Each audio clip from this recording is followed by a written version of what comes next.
Our boy Desir Herrman is back, but not to a normal life. He's regressed straight up back to being a student. He's standing at the edge of hell, a ruined landscape stretching out before him, and it's not a metaphor. Desir takes his first step onto the broken ground. Each footfall echoes with the weight of everything he remembers. He's not just walking through rubble, though. He's revisiting a graveyard filled with the ghosts of comrades lost in a future apocalypse. And then he sees them, Romantica, Pram, Adrian, his original party. But they're different, weaker than he knows they can be. Desir clutches a book filled with images of his friends, and a blue energy starts to surge around him. This isn't just nostalgia.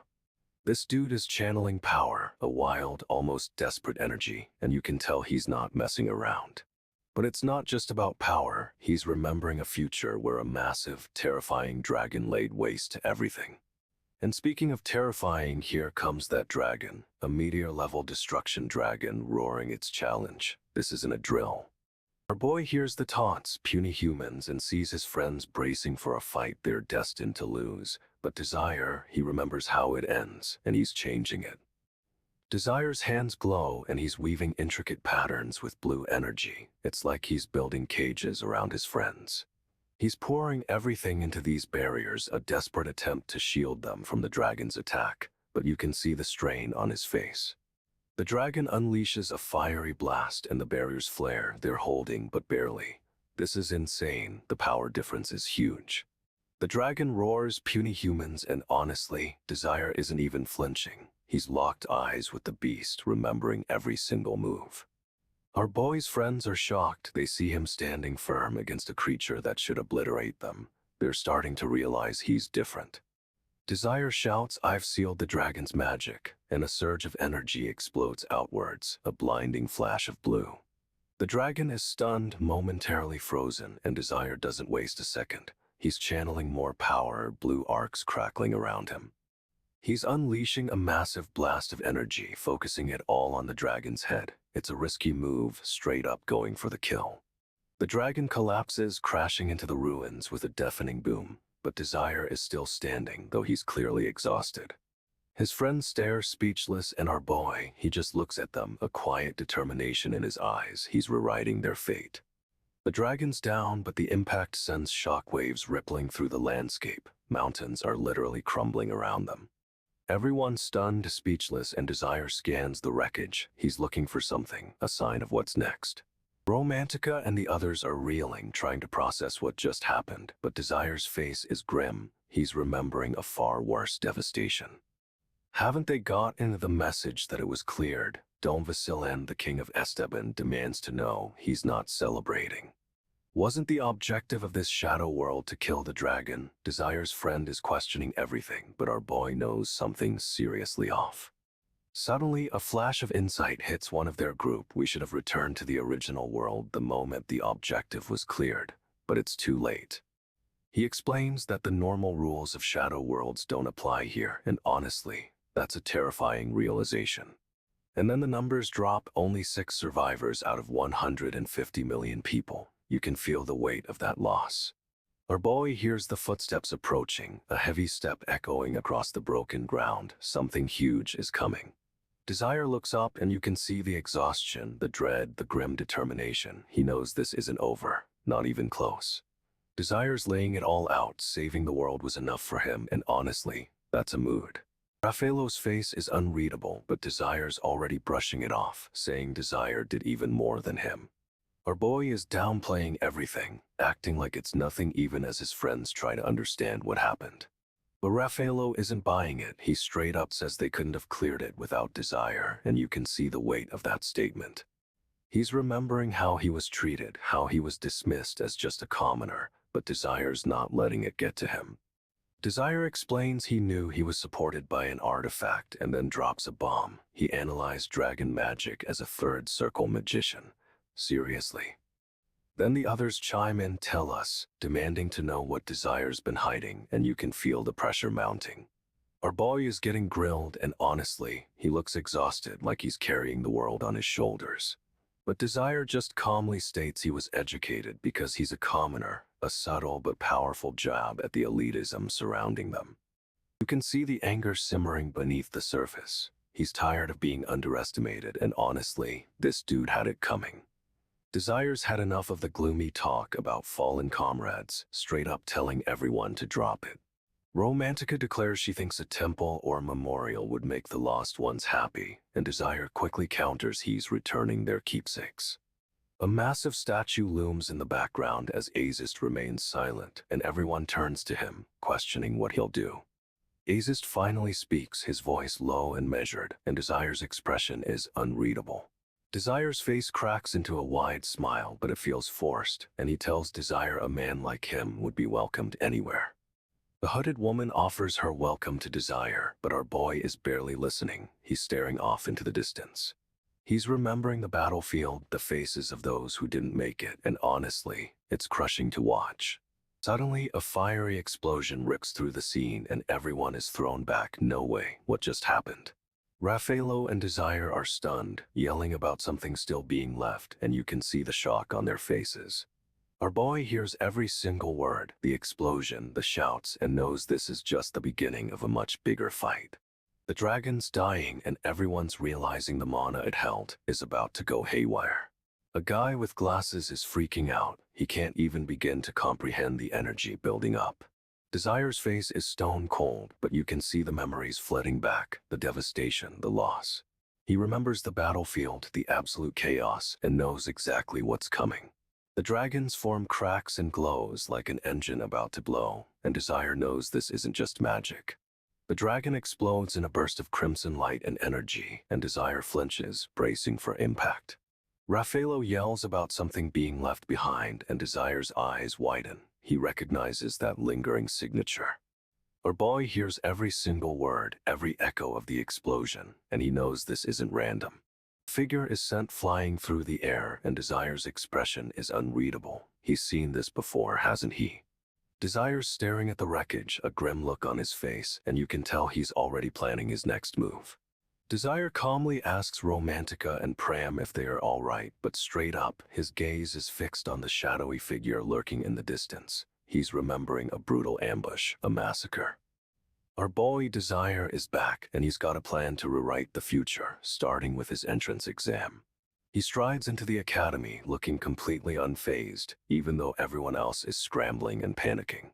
Bridget, a professor at Hebrion, announces that only the top 600 applicants will be accepted, and the crowd is instantly buzzing with anxiety.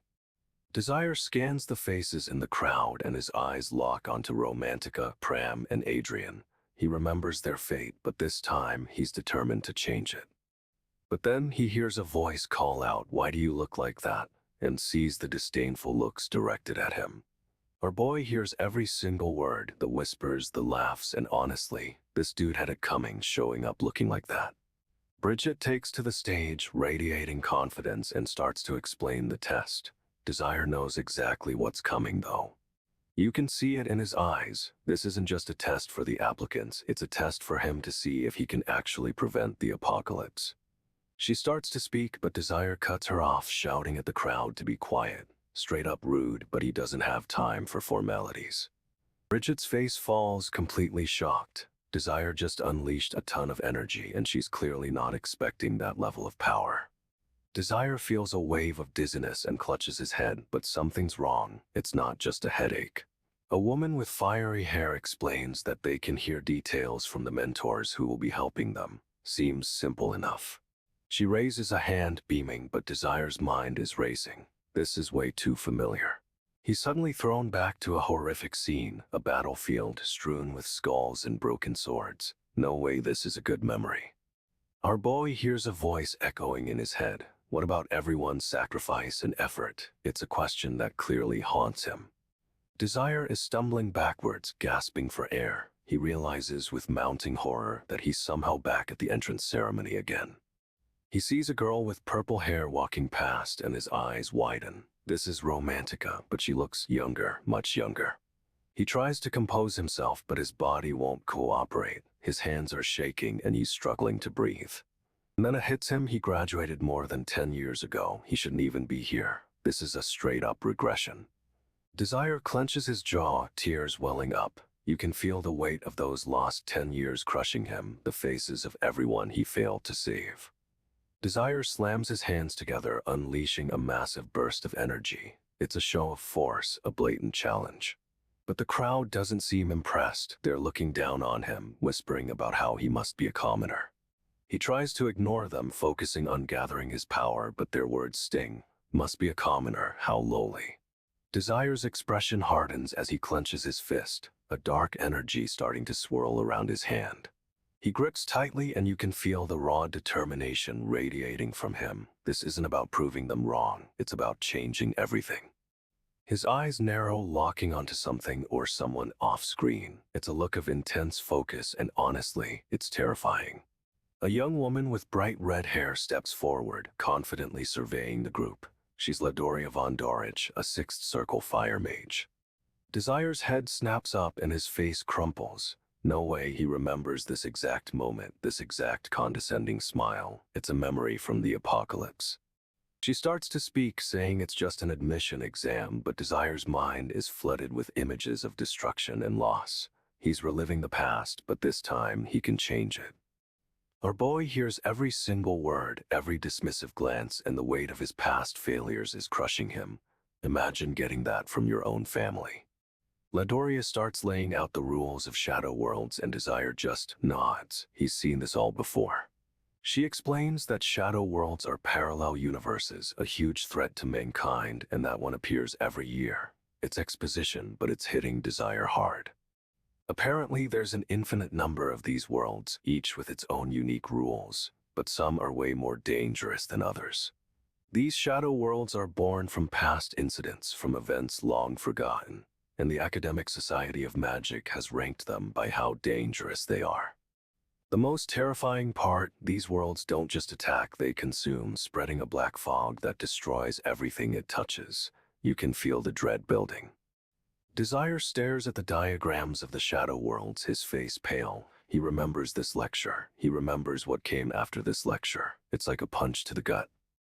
Our boy hears everything, the explanation, the warnings, but all he can see is the apocalypse. He's trapped in a loop, and this time he's determined to break it.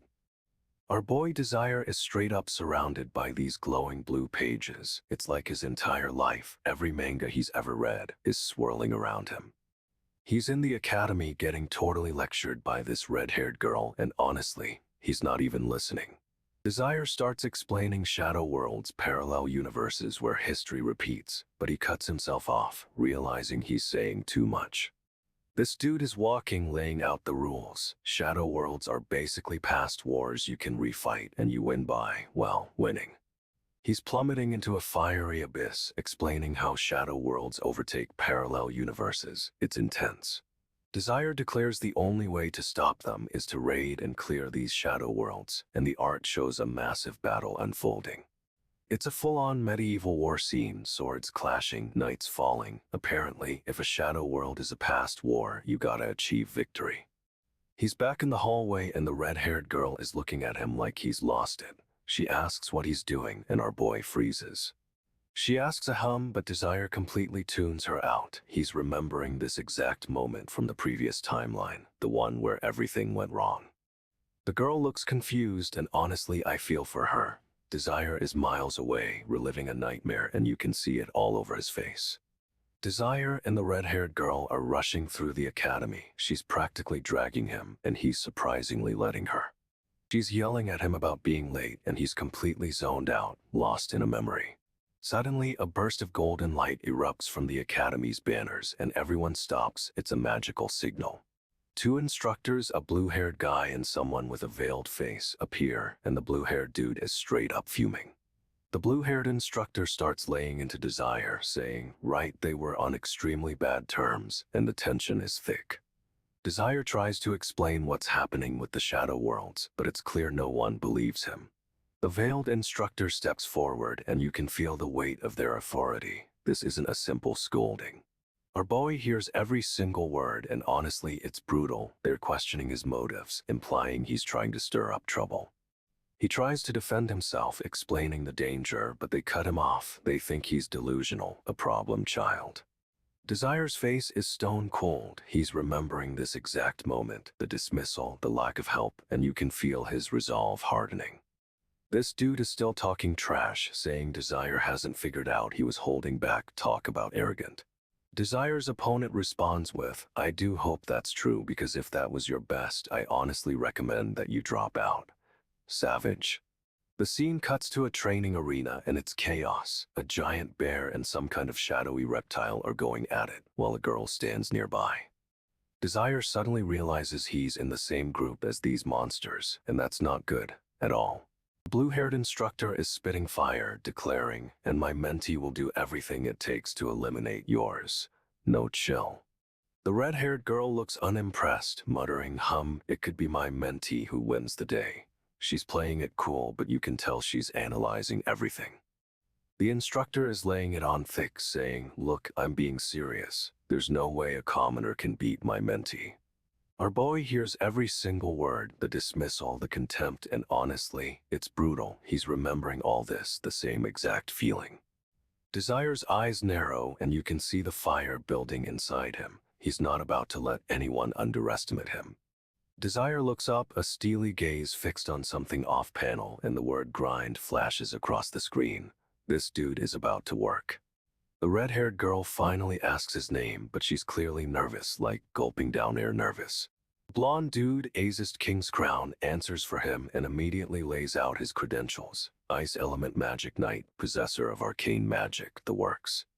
Our boy is staring at Azist and something clicks. He remembers this guy, remembers everything that happens with him. She tries to play it off, saying, oh shoot, but the look on her face says she's starting to realize something's wrong. The blue-haired instructor steps in, sizing Desire up with a dismissive glare. He's already writing him off. The instructor asks Desire and his partner to approach, but his tone is dripping with condescension and barely hitting contempt. Azist doesn't even bother looking at Desire and straight up says, not so cocky anymore, huh? This dude is a menace. Desire's eyes flash. He remembers this exact moment, the exact words, the exact feeling of being belittled, and it's fueling him. You can feel the tension building, and honestly, it's brutal. This isn't just a test, it's a repeat of a nightmare. He hears every single word, every sneer, every expectation of failure, and he's not backing down. Not this time. The blue-haired instructor delivers the final blow. Better you give up on the exam entirely. Straight up ruthless, man. Azist King's Crown makes a grand entrance, hair flowing, and our boy can't help but chuckle. He remembers this show-off. Everyone turns towards the source of the commotion, and the announcement rings out. The entrance examination is about to begin.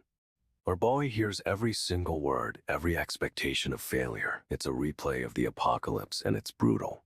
You can feel the weight of those past failures crashing down on him, but Desire, he's not flinching, not anymore. Our boy Desire is back, and straight up, he's diving into a book filled with future events. He's walking through what looks like a portal, mumbling about pace, like he's trying to figure out what happened. The scene cuts to a massive gathering, full of people shouting and creating a total clamor. Something big went down. This woman, Romantica, is looking fierce to say the least, and honestly, she's kinda intimidating. Desire suddenly jolts awake, looking completely shocked, like he just remembered something terrible. He's confronting someone, but they're trying to sneak away. Romantica shouts, "You okay, Romantica?" Things are clearly tense.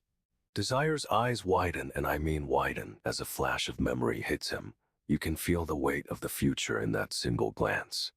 Romantica is looking absolutely furious, her expression shifting from annoyed to downright enraged. No way this is going to end well. Desire collapses, and it's brutal. He's seeing something awful again, something he desperately wants to avoid. He's shouting, "How much I despaired when I lost you," and honestly, it's heartbreaking. Our boy is reliving a nightmare, determined to change the past. Okay, so they're explaining the race. 8 kilometers, magic is allowed, and you can attack other contestants. Straight up a free-for-all. The safety system will reduce pain by 80%, but if you surrender or take fatal damage, you're out of the shadow world. No joke. Everyone starts murmuring, realizing this isn't just a race, it's a brawl. Group B apparently has to fight a troll, which sounds fun. This guy, Treviri, is already trash-talking, saying he'll race against Desire and Romantica because the Magic Knight and that loser aren't worth his time. They're at the starting line, and Desire suddenly freezes. He's seeing Azized, the guy he failed to save in the previous timeline. This is huge.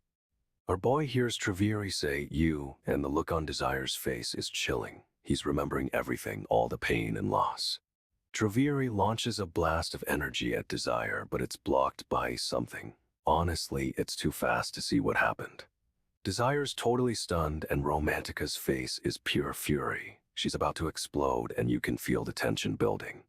He's clutching his head, shouting about despairing when he lost someone, and it hits you hard. He's reliving a nightmare, desperate to rewrite the past. Then he straightens up, a determined look on his face. He's not backing down, not this time. He's going to save everyone. Treviri's launching another attack, but this time, Desire doesn't even flinch. He just glances at him. Desire's eyes are narrowed, and he's radiating an icy calm. It's like he's looking down on Treviri, not at him. He delivers a cutting line, and your physical capacity is less than, and honestly, the shade is real. Desire finishes the thought, because I take no pleasure from attacking someone as weak as you. No way. The other contestants are stunned into silence, and you can feel the shift in the atmosphere. This dude just shut down Treviri with words. But the announcer cuts through the tension, declaring, "The race will begin in 10 seconds. Time to move." Everyone's getting ready, but Desire's still focused, a determined look on his face. He's not letting anything distract him. The countdown hits 0 and everything explodes into motion. Desire's already a blur. He's flying out of the gate. Seriously, this dude is fast. He's leaving everyone in the dust, and the speed lines are insane. Pram and Romantica are right behind him, pushing themselves to keep up. Our boy is leading the charge, and it's awesome. Desire's blowing past everyone, a whirlwind of speed, and someone yells at him to stop kicking up dust. Pram and Romantica are pushing themselves, but they're falling behind. This race is already separating the contenders. Suddenly, Desire spots a leaf imp and a girl starts cooing over it, but he doesn't even register it. He's laser-focused. Romantica and the other contestant realize they're getting left behind, and they're about to be eliminated. It's not looking good. The girl with the leaf imp is straight up furious, yelling at Desire to shut up and accusing him of trying to cozy up to her. Her face is contorted with rage. She's convinced he's some commoner trying to get close, and you can feel the heat of her glare. She unleashes some serious magical power, and Desire realizes this isn't just arrogance. This is a second circle magician. This is a whole other level. But Desire just calmly states he was saving this for later, and the power radiating off him is insane. Her eyes widen in shock. She can't believe someone like him could possibly have such strength. This dude is about to turn the tables. She's completely floored, realizing she underestimated him. Our boy just showed her what true power looks like. Our boy Desire is straight up radiating power, clutching this weird book while surrounded by floating manga pages. It's a whole vibe. The academy heads are talking about this year's new students, and apparently Desire is a magic knight, which is new. They were impressed last year, but this dude is different. Someone's running through the forest, and it's a blonde guy who looks kinda smug, like he's totally got this. He's hauling ass, panting like crazy, and confidently declares, "No magician can beat a knight when it comes to running." Honestly, bold claim. But wait, he spots something in the trees, a small figure, and his confidence cracks. He's clearly remembering something awful from his past life. He's getting closer, and it's a kid, a small boy being carried by a woman, and our boy's face is grim. He knows what's about to happen. This dude is pushing himself, breathing hard, but it's not about fitness. It's about preventing a tragedy he already lived through. He's sprinting, eyes locked on the woman and child, desperately trying to reach them. You can feel the weight of the future on his shoulders. And then a sudden swish of movement, a blur of speed. Something is flying towards them. He's realizing he's not fast enough. He's gaining on them, but it's a race against fate. He's about to intercept, but is it too late? He intercepts the attack, a sword aimed at the woman and child, but the impact sends him flying backwards. This dude is dodging like a pro, but the attacker is relentless, swinging again and again. He's pushing himself to the limit, a whirlwind of motion, desperately trying to create distance. But the knight isn't just fast, he's strong. He slams into a tree, and the whole thing starts to splinter and fall. Our boy sees the attacker's face for the first time, and it's Adrian from his past life. No way. Adrian is cackling, straight up enjoying this, yelling so evil, and our boy's jaw drops. Adrian's laughing, but it's twisted, unhinged, and then he shouts, "All crap," as he's knocked off balance. He's falling, screaming Romantica, and honestly, it's a little disturbing to see him like this. The tree crashes down and everything goes white. A huge dust cloud explodes across the field. And you can feel the shockwave, the sheer force of the impact. This isn't just a fight, it's a statement. Adrian's unleashing a second circle magic attack in close range, and Desir realizes exactly what's happening. He's flashing back to the past, remembering the exact moment Adrian used this same attack and failed to protect someone. Our boy hears Adrian's cruel words echoing in his head. Yup, that's right, just give up. It's a twisted callback, a direct taunt. And then the shock, he's seeing the past unfold again, but this time he's in the crossfire. Wait, what? Desir's eyes are bulging and you can feel his confusion. He can't believe Adrian remembered this. She's gathering power, a swirling vortex of blue energy around her, and honestly, it's a beautiful, terrifying sight. He's shouting, "Let's see how much you can take," and you can see the sheer determination and maybe a little recklessness in his eyes. A massive surge of power erupts and the air crackles with energy. The landscape is starting to warp around them. The blast hits and it's devastating. The ground explodes, sending debris flying everywhere, a true cataclysm. He's reeling, but the sheer force of the impact sends her spiraling backwards, a second circle magic attack at point-blank range. No way she can withstand that. Desir stares at Romantica and you can feel the weight of recognition hit him. He remembers this exact moment, her eyes filled with the same defiant fire before the catastrophe. It's like watching a replay of a nightmare, and it's gut-wrenching. Desir is showing off some serious wind magic, blasting everyone with a huge gust. He's focused on speed, really pushing the limits.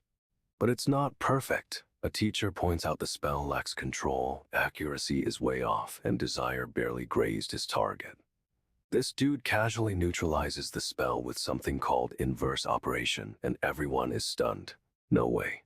A girl, Romantica, immediately starts yelling, "Don't be ridiculous, you're just a first circle," straight up dismissing him. Romantica is losing it, absolutely furious that this commoner undid her spell. She's seeing red right now, and honestly, it's a bit scary. An old wizard appears in a flashback, explaining that only those with deep magical and runic understanding can even attempt inverse operation. Desir's knowledge is clearly different. Romantica unleashes another spell, a swirling blast of energy, but Desir doesn't even flinch. He's standing firm, looking totally unfazed. She thinks she's landed a hit, but Desir just brushes it off with a smirk. "HMPH, enough bluffing, you just got lucky, that's all." She's not buying it, but our boy clearly knows something she doesn't. She's calling him a first circle wuss, and it's clear she's deeply embarrassed. Our boy hears every single word, and it's brutal. Desir counters with Venom Wind, a spell he remembers from the future, and it's a completely different level of power. You can see the shock on everyone's faces. Desir's wind magic is clearly on another level, ripping through the training grounds. It's a total demolition job. Romantica is absolutely fuming, screaming that this is impossible, that a commoner can't undo her spell. She's seeing red, honestly. But Desir just calmly tells her to improve her control, saying she'll be an even better magician. The audacity. Her face contorts with rage, a close-up of pure fury. You can feel the heat radiating from this panel. She tries to squeeze his hand, attempting to dispel his power, but Desir just looks unfazed. He casually asks if she's okay, and it's like a punch to the gut. This dude is playing with her. Another student is watching, completely bewildered. He's thinking Desir is in a totally different league, and you know what? He's right. Desir starts walking away, saying it's time to wrap things up. Step, so calm, so collected. Romantica is losing it, her eyes wide with disbelief and anger. She can't comprehend what's happening. She's yelling that he can't win because he can't use magic, but Desir is just untouchable. And honestly, she's starting to crack. Desir is standing in the downpour and he's straight up remembering everything, the apocalypse, the failures, the deaths. It's hitting him hard. He's flashing back to a moment where he failed to protect someone and he's muttering, "If things happen as they did before, your fate will be sealed." It's intense. But then, a surge of determination, he clenches his fist and declares, "You can and must become even stronger." No way is he letting history repeat itself. Romantica is strutting forward, looking confident. She's declaring this is Romantica, and she's definitely setting a stage. She's laying out a challenge, saying there are 3 things you failed to notice. This is a power play, and she's enjoying it. She drops the bomb, number 2, you were never my ultimate goal. Ouch, Desire is visibly taken aback by this reveal. And then, in number 3, the dude covering his face is clearly about to drop a massive truth bomb. Our boy is bracing for impact. He reveals it, Grease, Juska Grease. What does that even mean? The tension is unreal. Romantica's eyes widen and she realizes, Grease, that's a first circle physical magic spell. She gets it now and she's shocked. She's staring at him, completely flabbergasted. You can feel the shift in power. Desire just leveled up and Romantica is realizing she underestimated him. Romantica is launching a surprise attack, but Desire is already anticipating it. He's declaring the ground isn't slippery. She tries to land a hit, but Desire dodges and she's left completely stunned. She calls it a dud. Desire's counting down, number 3, and this dude is building the tension like a pro. He drops a bombshell, Grease, straight up. What is even happening? Romantica's face is priceless. Romantica realizes it's a first circle physical magic spell and her entire demeanor shifts. She's reeling. She's staring at him, completely flabbergasted. You can feel the power dynamic flipping. Desire just played her. He's delivering a small reminder, and honestly, this is brutal. Desire is twisting the knife. But Romantica isn't backing down. She's doubling down, and Desire is visibly struggling to process this. This dude is cracking, covering his face, muttering, "Wrong again." Our boy is getting absolutely demolished. He's declaring, "The answer is my own body," and Romantica's responding with a fierce, "Duh, of course I do." She's not playing games. Desire gets launched through the air. No way, he's flying, and Romantica is just watching him go. He slams into the ground, and the impact sends dust and debris everywhere. Flop is an understatement. Someone asks, where did that psycho come from? And honestly, that's a fair question. But before anyone can react, another figure is soaring through the sky. It's Adrian, sword drawn and looking serious. Adrian's face is a mask of fury, and he's shouting something. Our boy is clearly the target. He declares, "Bring it on," and then launches a full-force attack, his blade radiating intense energy. Desire barely manages to block, and the force of the blow sends him skidding backward. This is intense. Adrian scoffs, yelling, "Weakling," and Desire hears every single word. The contempt is brutal. You can see the fire in Desire's eyes. He's absorbing the attack, and he's not backing down, not even a little. Our boy Desire is deep in study, surrounded by pages of magic and strategy. He's prepping for the upcoming tournament. Suddenly, a figure bursts onto the scene, running full tilt, and everyone's attention snaps to the commotion. Another student tries to escape the initial attacker, but they're quickly overtaken, and it's total chaos. Desire spots the attacker. It's someone he remembers from the future, a key player in the coming apocalypse. No way. He sees the guy about to catch up with his target, and Desire instinctively moves to intercept, launching himself forward.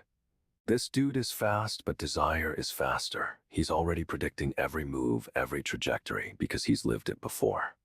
But as he closes in, Desire sees something that freezes him. The attacker is channeling a power he thought was long gone. Our boy's eyes widen in shock. It's the same forbidden magic that destroyed everything in the previous timeline, and it's being used right here, right now. The attacker unleashes a massive blast of energy, declaring, "I raise a tormented cry toward the foes before me." It's a taunt, a challenge. Desire hears the declaration, and a cold fury washes over him. He understands they think they've defeated someone, but they are wrong. This time, it won't work on him. Desire is analyzing the attack, 180 interlocking spells. This dude is dissecting magic mid-battle. It's insane. He's pinpointing weaknesses, predicting the flow, but it's not enough. He remembers this fight, remembers the outcome, and it's bad. The attacker unleashes another wave, and Desire's eyes flash. He's recalling the original timeline, the devastation this power caused. It's like watching a ghost from his past.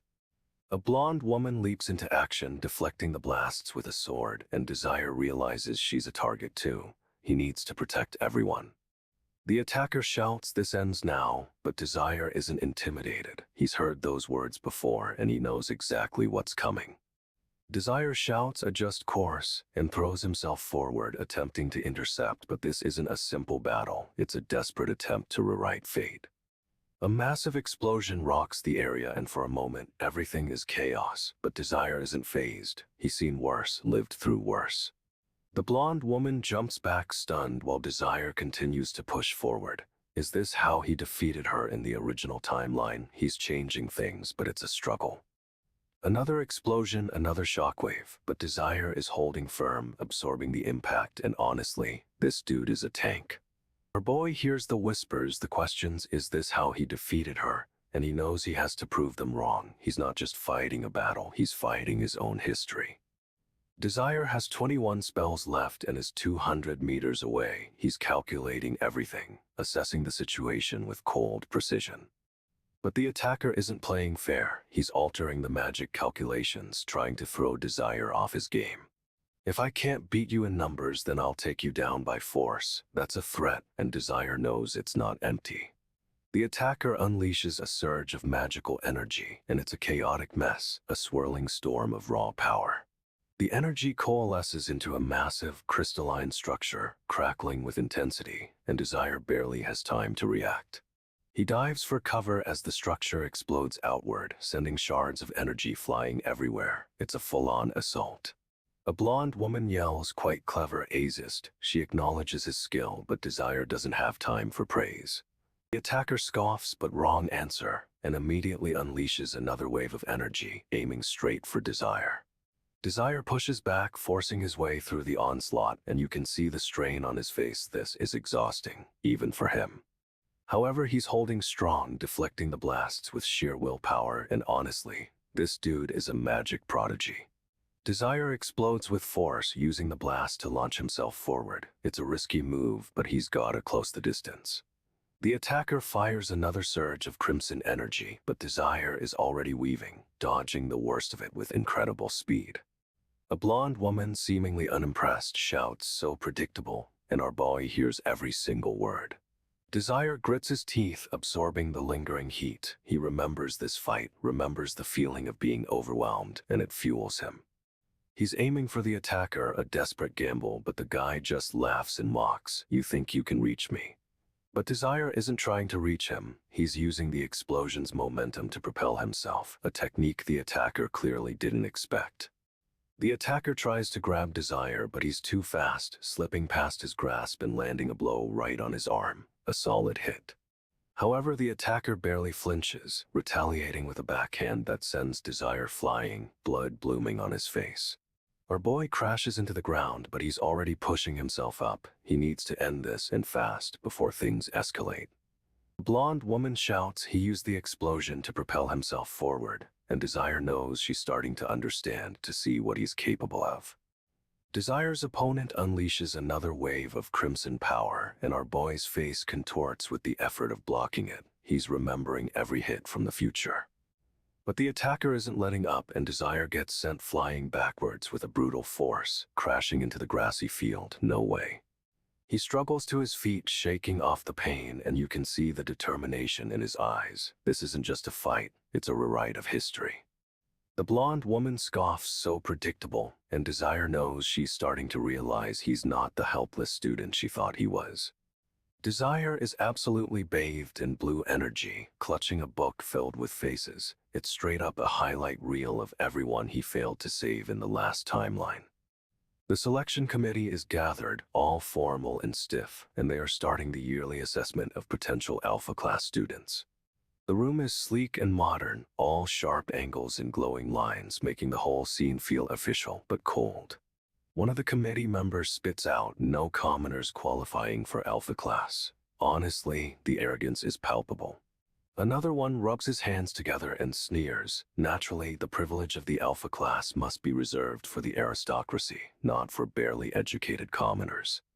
Our boy hears every single word, the dismissive tone, the blatant elitism, and you can see the memories flooding back of everyone who died because of this kind of thinking. The announcement rings out. The final winner will be announced. It feels less like a celebration and more like a judgment, especially for Desire. Another committee member says, indeed, commoners should be grateful to be chosen at all. And Desire, he's locked onto that voice. It's a name he remembers. Someone whispers, wait, he was in the same group as the Magic Knight, wasn't he? Desire's expression hardens. This dude was one of the people who let everything fall apart. Then it hits the news that someone defeated the Magic Knight, and the committee members are losing it, shouting, he defeated the Magic Knight. It cannot be. The committee starts grilling Desire about his pre-exam results. First circle magic, barely formed. Straight up embarrassing, but our boy isn't sweating it.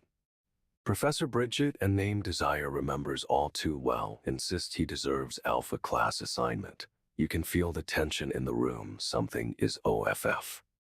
One of the committee members, a blonde woman with a serious glare, spits out, that conniving woman. She's convinced Bridget is playing some kind of trick. The blonde woman continues her rant, claiming Bridget is always scheming. Honestly, Desire is already bracing for a disaster. He knows how this plays out. Desire is suddenly thrown into the shadow world, a terrifying, broken landscape. He's covered in blood, barely standing, and it's a flashback to his previous life. He sees the ruined fields and the narration hits hard. The shadow world is completed. Desire knows exactly what that means. The apocalypse is coming. But it's not just the world's end he's reliving. They're highlighting his tactical brilliance, his understanding of combat, his ability to manipulate others. This dude was a leader. The committee members are now convinced he passed the test, praising his potential. Desire hears it all, and you can feel his frustration building. They have no idea. Professor Bridget's voice rings out. He passes the test, that's for sure. Desire wants to scream. They're so blinded by surface-level talent, they don't see the real threat. Our boy is furious. He remembers this moment, the false hope, the complacency. He knows what's coming, and honestly, it's gut-wrenching.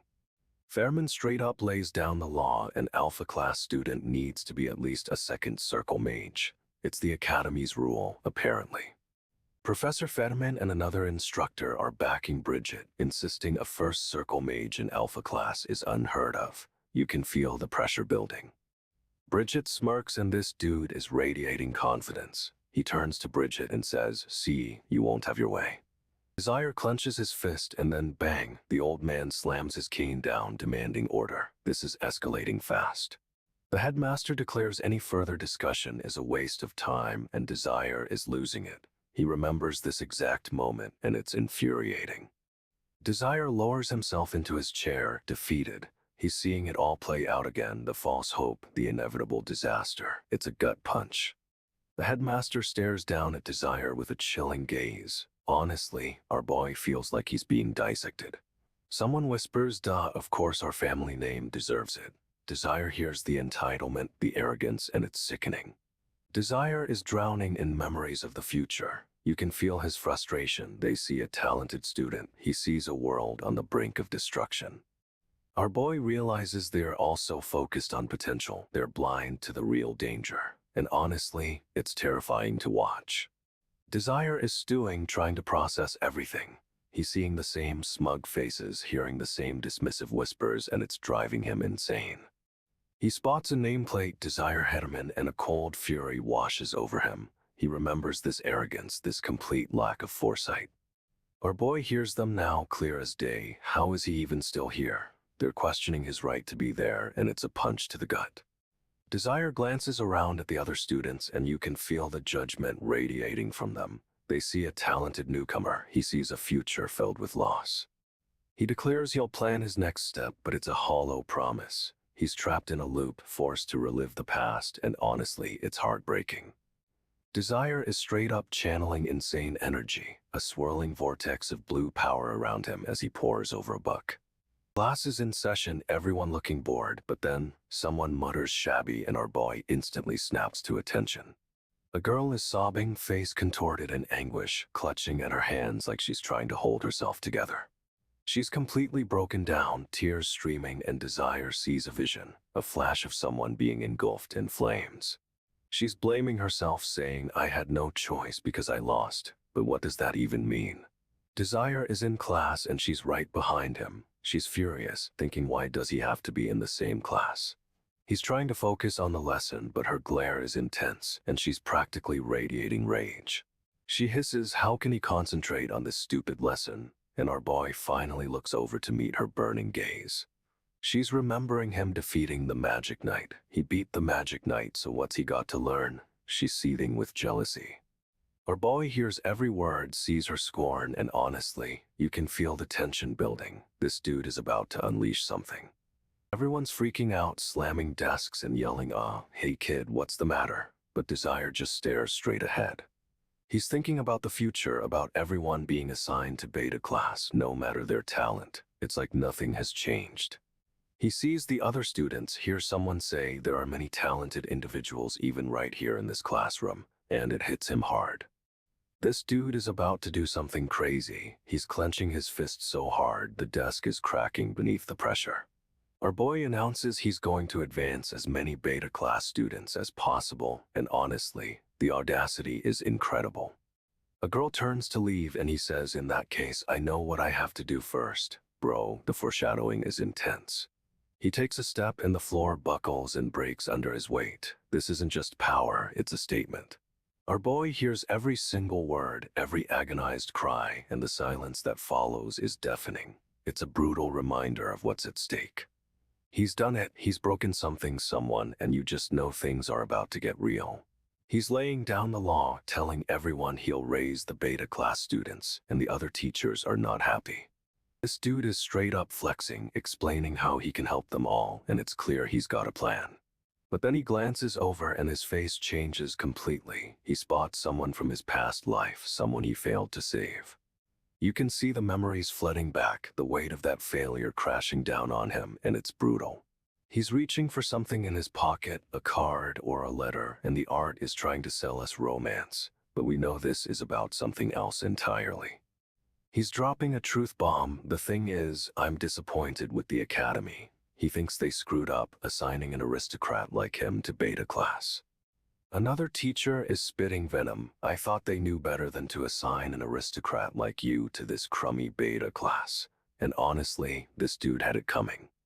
He just stares back, cold as ice, and you can feel the tension rising. Our boy is about to unleash something massive. Someone grabs his rear and he asks, so? It's a power move, a challenge, and it's sending shivers down everyone's spines. He's locked eyes with another student, and the look on his face is pure, unadulterated calculation. This dude isn't playing games. He's laying out his terms, demanding a recommendation in exchange for something, but his face is unreadable, and it's unsettling. This dude is clearly playing a long game, and the guy he's talking to is not impressed. He's scoffing like Desir is beneath him. No way, he's offering a deal to the head of the most powerful faction in the academy, the Alpha Class Elite, and it's a huge power play. But then Desir's eyes lock onto the group, and you can see the memories hitting him like a tidal wave. He remembers them, all of them. He's grabbing the guy's arm, his grip tightening, and it's a blatant display of dominance. He's saying romantica, and it's clear this is personal.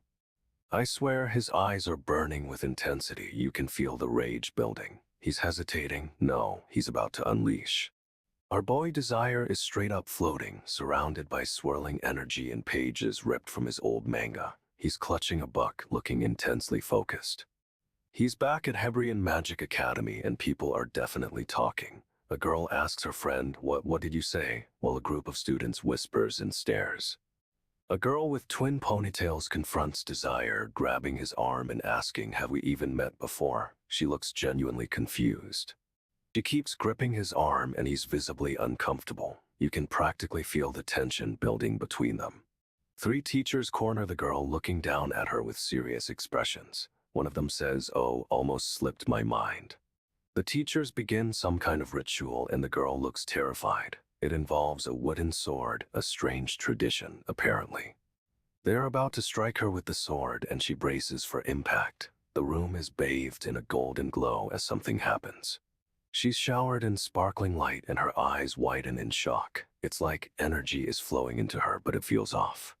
Now she's radiating power, her face glowing with an unsettling energy. Our boy Desir is completely frozen, staring at her. He grabs her wrist, clasping tightly, but it's not to save her. It's because he remembers this. He knows exactly what's happening, and it's BAD, and honestly, this dude is freaking out. Desir's hands are glowing, and he's channeling something intense. He's trying to contain the power surging into the girl. She lets out a monstrous roar, and the whole room shakes. It's like she's transforming, but Desire remembers this exact moment. She's crashing through boxes, and it's pure chaos. Desire just stands there frozen because this isn't a surprise, it's a repeat. She lands right in front of him, and he's staring into her glowing red eyes. It's a look he knows all too well. She straight up asks anyway, "What do you want?" But it's laced with venom, and Desire visibly flinches. She delivers the line, "No way, I wouldn't date you in a million years," and honestly, the disrespect is real. He tries to ignore her, but our boy hears every single word. The laughter, the disgust, it's all flooding back to his first timeline.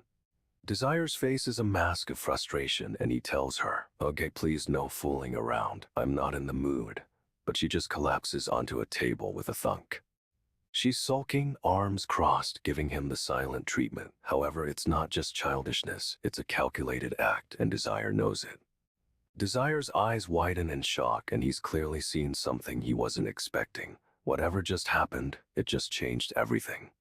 Desire's face is stone cold, and he says, "You've already decided, Romantica." He's not even trying to hide his disappointment now. He's just giving up. He announces, "Oh well, I guess there's nothing else I can do," and it's like he's completely resigned to her behavior. He taps a folded piece of paper onto the table, and it's a clear signal. He's done talking. Whatever this is about is over. Desire's expression shifts, and he's clearly surprised by something. It's a subtle reaction, but he's definitely thrown off guard. She's trying to brush him off, waving her hand and shouting, "Shoo, shoo." But Desire isn't backing down. He's staring right through her. And honestly, this dude is getting increasingly frustrated, his jaw tightening as he observes her. She's slumped at the table, avoiding eye contact, and our boy can feel the weight of her sadness. It's a familiar scene, but this time feels different. Desire grabs the paper and starts crumpling it in his fist, and you can practically feel the tension building. He's losing patience. The paper is completely destroyed, crushed in his hand, and it's a brutal display of his suppressed anger. It's like he's trying to crush his own memories. She slams her hand down on the desk, sending books flying, and Desire doesn't even flinch. He's seen this outburst 1,000 times, and it's a gut punch. Romantica is straight up demolishing the table, screaming at Desire, and our boy doesn't even blink. He's seen this meltdown before, 1,000 times over, but this time feels different. He's expecting it, but it still stings, Desire is surrounded by swirling energy and manga pages, straight up channeling all the knowledge he gained from his past life. This dude walks right into the classroom and immediately calls out a girl, claiming he knows why she's in beta class. He wants a private conversation with her, saying it's for her own good, but his tone is off. Something's definitely brewing. She asks why they'd send her to beta class, and our boy responds with a loaded question about the real reason. She's scared, saying Donta will protect her, but honestly, that feels like a desperate plea. He's not buying it. He challenges her, asking what she has to say for herself, and her expression is shifting fast. She accuses him of thinking he can effectively run a group by using threats to force people to join. The nerve of this girl. Our boy pauses, considering her point. He's not dismissing it outright, which is a little unsettling. He sees the desperation in her eyes, the fear, and the forced bravado. It hits him hard. This isn't just about power, it's about survival. Our boy hears every single word, every threat, every insecurity. He remembers this exact moment from the future, and it's clear this dude isn't who he seems. Desire proposes a party to Romantica, and she looks totally unimpressed, but bro doesn't even flinch. She asks what he's playing at, and he straight up replies, "Are you joining my party, right?" The audacity. He's leaning in close, asking if she wants to know something, and she's clearly uncomfortable. Something feels off. They shake hands, and she blurts out, "I hated your guts ever since I first met you at the entrance exam." No way. Desire just calmly responds, "I know," like he expected that. This dude is playing a whole other game. They're walking together, and I can tell this isn't a friendly chat. He's remembering everything, every single moment. They're sitting in the cafeteria and Desire's just shoveling food in while she stares at him. It's a little awkward, honestly. She questions how hard it is to make a new party, and he points out they're just two people. It's a legit problem. She explains they need at least 3 members and there are already established influential parties in beta class. Talk about a roadblock. Our boy hears every word, sees every flicker of doubt in her eyes, and she admits it's just that, and honestly you can feel the weight of her fear. Desire and Romantica walk through the academy, and she's already complaining about everything being dirty. She's straight up trash-talking the place, saying the seats are filthy and Desire just eats his food. No reaction. She asked him what his name was again, struggling to remember. Schnitzel or something, seriously. But then a group of students walk past and you can hear the whispers and chatter. It's a total vibe shift. One of the students scoffs, "Ugh, this place is disgusting," and another adds, "Poorly equipped too." Our boy hears every single word and the tension is building. This isn't just about the academy, it's about their judgment. Romantic is still going off about the dirt, but Desire suddenly remembers this is the party that failed in the previous timeline. He recalls that they were a beta-class swordsman who survived 9 years in the Shadow Labyrinth, a total legend. He remembers his natural talent for sword fighting being truly astounding, and his stabbing attacks alone being swordmaster level. Desire's mind is racing, remembering everything. However, he's determined to make sure this time is different. Desire and Romantica sit on a ledge and she's clearly annoyed, letting out a frustrated sigh. But Desire's suddenly hit with a memory. This group is the same one who failed spectacularly in the past. He remembers a beta-class swordsman among them, someone unbelievably skilled. Our boy recalls his attacks being swordmaster level, a true prodigy. However, he's determined to change their fate this time around. Desire is straight up unleashing a ridiculous amount of magical power, surrounded by floating manga pages. Someone recognizes him, it's Pram. She's totally shocked and you can feel the tension building. Another student, this one with fiery red hair, sees Pram's reaction and starts questioning what's going on. The red-haired dude thinks Desire is cute, which immediately sets off another classmate. She's not having it. The red-haired guy is now looking at Desire with pure disdain, and our boy is clearly annoyed. Pram suddenly pulls out a massive sword, a great sword, and starts walking forward. Desire's eyes widen in disbelief. He remembers this exact moment from his previous life. Pram is strutting confidently, holding the huge sword, and the red-haired guy is fuming with jealousy. Pram formally announces herself, Pram Schneezer, beta class and bows, showing off her authority. Desire sees everything clearly, the sword, the stance, the declaration. This isn't just a schoolyard squabble, it's a reenactment of a pivotal moment from the future. Pram swings that enormous sword, and Desire reacts instantly. He's blocking, but the force is insane. No way, Desire's blade is actually shattering under the attack, and he's sent flying back. He leaps back, trying to regain his footing, but the red-haired guy is already charging in for another strike. Desire narrowly dodges, the sword whistling past his ear. It's a close one, and honestly this dude is playing with fire. Pram and the red-haired guy are now attacking simultaneously, a whirlwind of blades aimed at Desire, and he's forced to defend with everything he has. But Desire isn't just defending, he's analyzing, his eyes locked on the red-haired guy's technique. He remembers this fight, every single move. He's taking a beating, getting knocked around, but our boy's face is unreadable. He's anticipating everything, calculating the angles. The sword swings, and for a split second, Desire's eyes meet his opponent's. He remembers this exact moment, the smug look, the overconfidence. Desire's expression finally breaks. It's not fear, it's pity. He sees the future this guy is walking towards, and it's not good. Desire is breathing heavily, battered and bruised, but he's standing firm. You can feel the shift in energy. He's not just reacting anymore, he's taking control. Desire moves with impossible speed, countering Pram's attack, but it's a feint. He realizes she was baiting him all along. The red-haired guy's blade comes down, and Desire barely manages to twist away, avoiding a fatal blow. He's dodging and weaving, a whirlwind of defense, but the attacks are relentless. Pram and the red-haired guy are working together now. Desire's hands are shaking, and you can see the strain on his face. He's taking a beating, straight up. But Desire isn't just surviving, he's reading his opponent, dissecting every movement, every tell.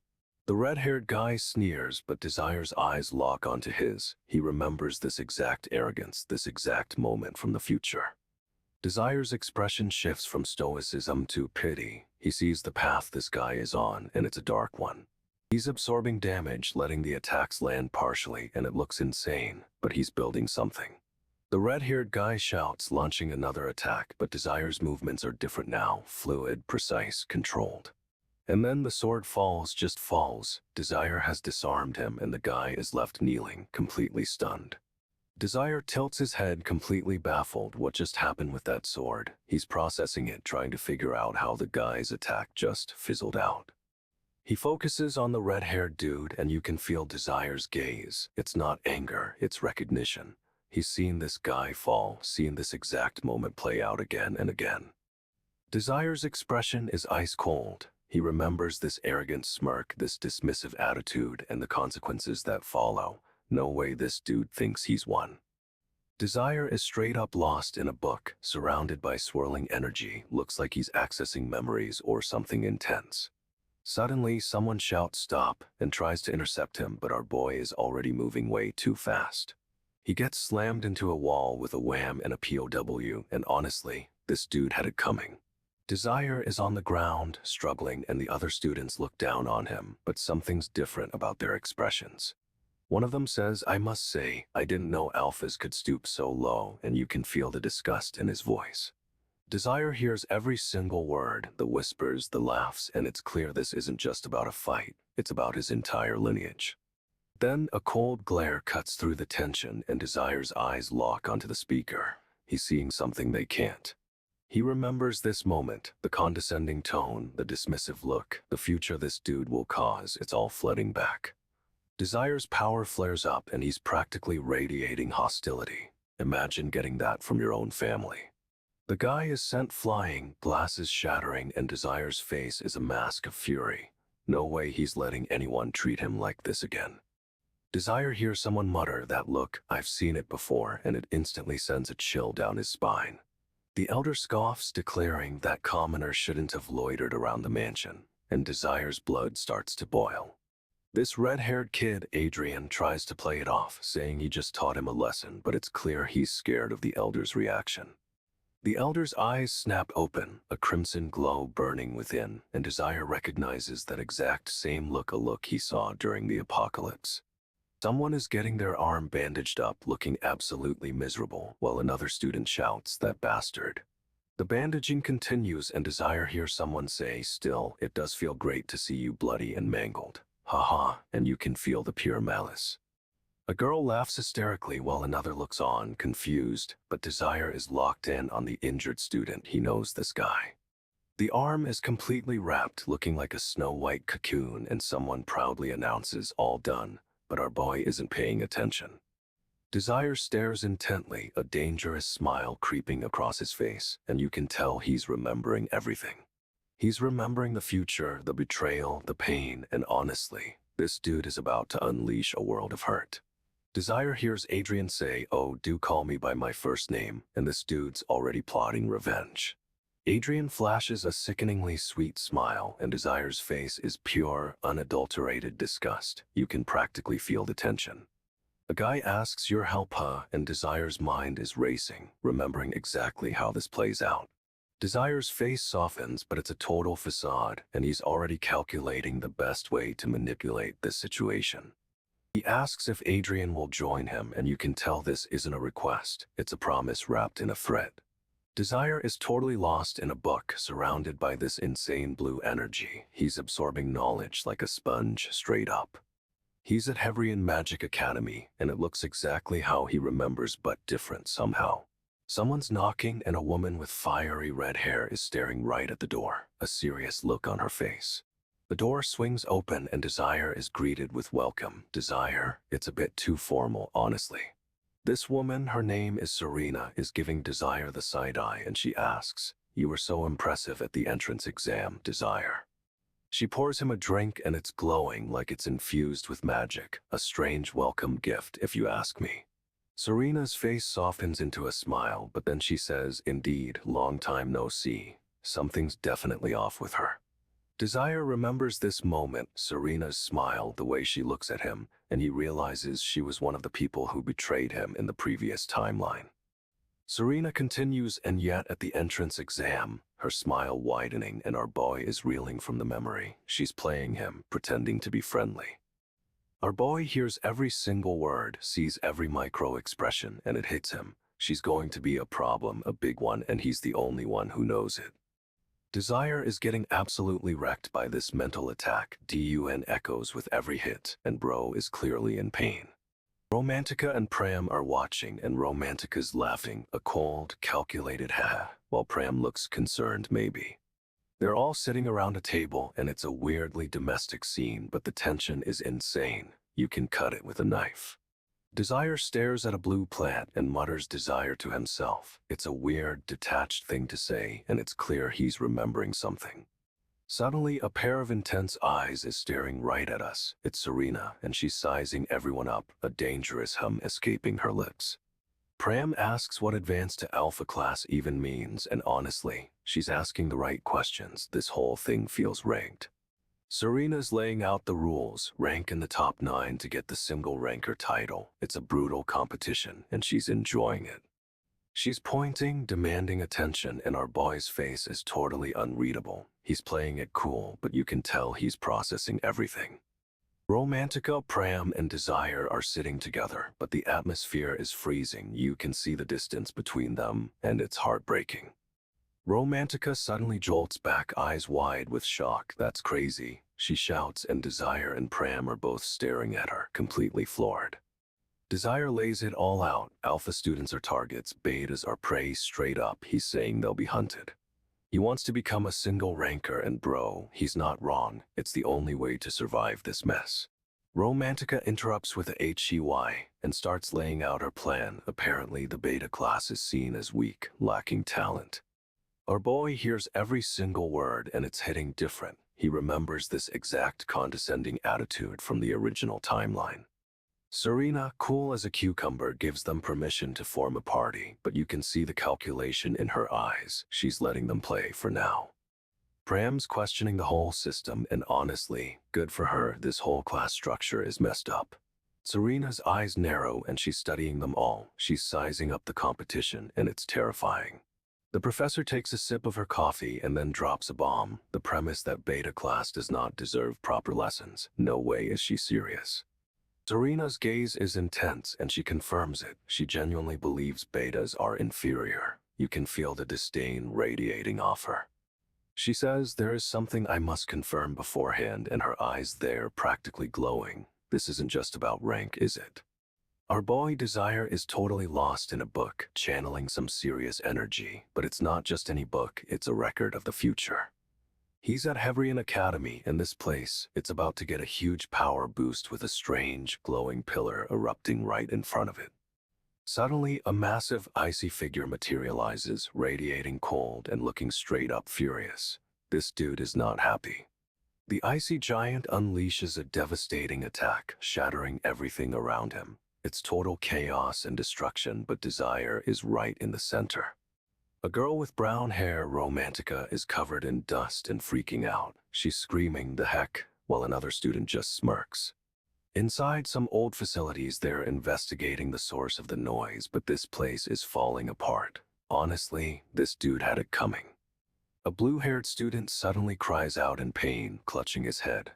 Our boy hears it all, the shock, the fear, and it hits him hard. Romantica is still losing it, questioning what's going on, and this other student is just staring at her with a weird expression. Romantica spots something on the floor and screams, "Rats," and collapses, flinching. You can feel the panic radiating off her. Desire sees this all unfold, and he remembers the disaster that happened in the previous timeline. It's a chilling moment. He knows exactly what's at stake. Flash of light erupts, and Desire instantly remembers the rats, the first sign of the impending disaster. It's a brutal flashback. They're in what looks like a storage room, and Romantica is totally freaked out by the scurrying sounds. This dude is trying to play it cool, but you can tell he's on edge. Desire tries to brush it off, saying it just needs a little tidying up, but the blue-haired student looks absolutely terrified. Suddenly, red lights flash everywhere and the room is filled with high-pitched squeaks. It's unsettling, to say the least. The squeaking intensifies and the source is revealed, a swarm of massive rats. They're rushing toward them and the scene is pure chaos. One rat gets close enough for a clear view and it's huge and menacing. Desire looks disgusted, but he's also processing this is exactly how it happened before. Romantica practically launches herself at Desire, clinging to him for dear life. The blue-haired kid is still freaking out. She's squeezing him so hard, our boy looks like he can't breathe. Heavy squeeze, the thought bubbles say it all. Desire is clearly uncomfortable, but Romantica is crying, saying, well, guess I don't have a choice then. You can feel the desperation in her voice. And honestly, Desire's expression says it all. He's trapped, overwhelmed, and remembering a future he's desperately trying to change.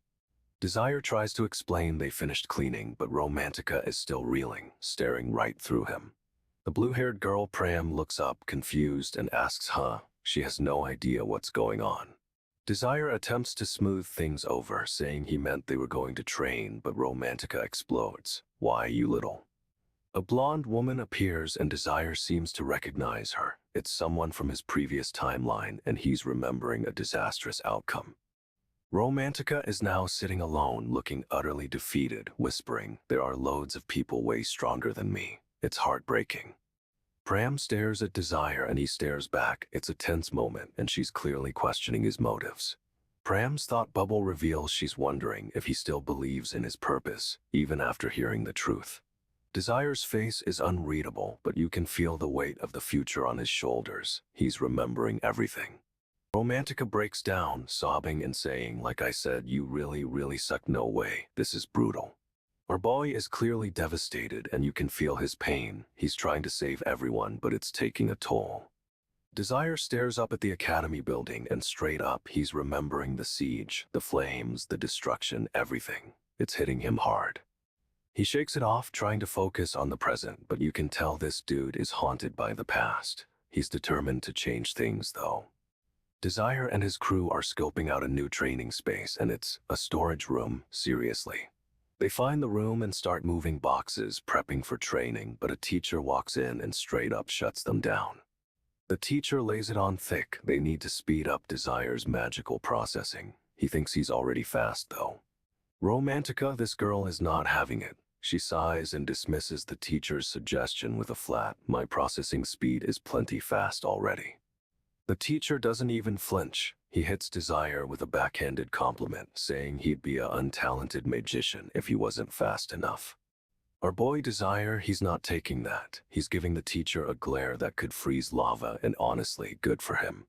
Teacher just tosses a heavy stone at Romantica, like just throws it, no warning, no explanation. Romantica is caught completely off guard, staring up at the stone, and you can see the confusion and fear. This is not going how she expected. The teacher explains it's a test of reaction time, but Desire remembers this moment. He knows exactly what's about to happen, and it's bad. Desire's face is stone cold. He knows this isn't about magic speed, it's about testing Romantica's potential, seeing if she's worthy. And honestly, it's messed up. Romantica is asking what this whole setup is, and the teacher just wants her to move the stone without throwing it. Desire thinks this is ridiculous. He remembers this training from the future, and it did not go well. He calls the teacher out, saying he's a magician and should be able to move it without just yeeting it across the room. But the teacher isn't playing around. He wants to test Romantica's control, and Desire knows this is about more than just speed. Romantica tries to use air control, but it's harder than it looks, and the stone is stubbornly refusing to budge.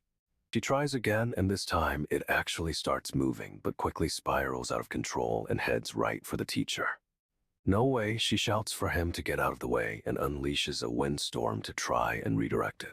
It works, sort of. The stone is deflected, but everything else in the room goes flying, boxes, debris, the whole shebang. Our boy is staring horrified. He remembers this exact scene, the chaos, the destruction, and the teacher's disappointment. Romantica is losing it, totally overwhelmed, and Desire. He's witnessing it all over again, and honestly, you can feel his frustration. Pram is suddenly perched on a box, looking totally shaken, and blurts out Pram like she can't believe what's happening. This dude, Adrian, is straight up furious. He yells, "Punch you," and Desire can't even process it. He knows exactly what Adrian's capable of. Suddenly, we're seeing flashes of Pram absolutely destroying enemies with a silver rapier. She's a whirlwind of motion. Someone shouts, "Why aren't you using the rapier?" And Desire freezes. He remembers this moment, the pressure, the expectation. Pram's eyes are wide with shock. It's like she's seeing that future battlefield too. You can feel her confusion and fear. Our boy is reliving everything, and honestly, it's brutal. He remembers exactly how this went down before, and it wasn't pretty. Our boy Desire is straight up vibing with a book, surrounded by this insane blue energy. It's like all the manga panels are swirling around him. He's cornered by some random dude and a girl with blue hair who asks, "Yeah, kinda rude, honestly." The blue-haired girl presents a rapier and Desire immediately freezes. This isn't just any sword, though. She explains it's the rapier her father left her, and Desire's face, oh man, you can see the memories flooding back. This dude apparently found this sword when he was just 6 years old, a little early for sword fighting, right?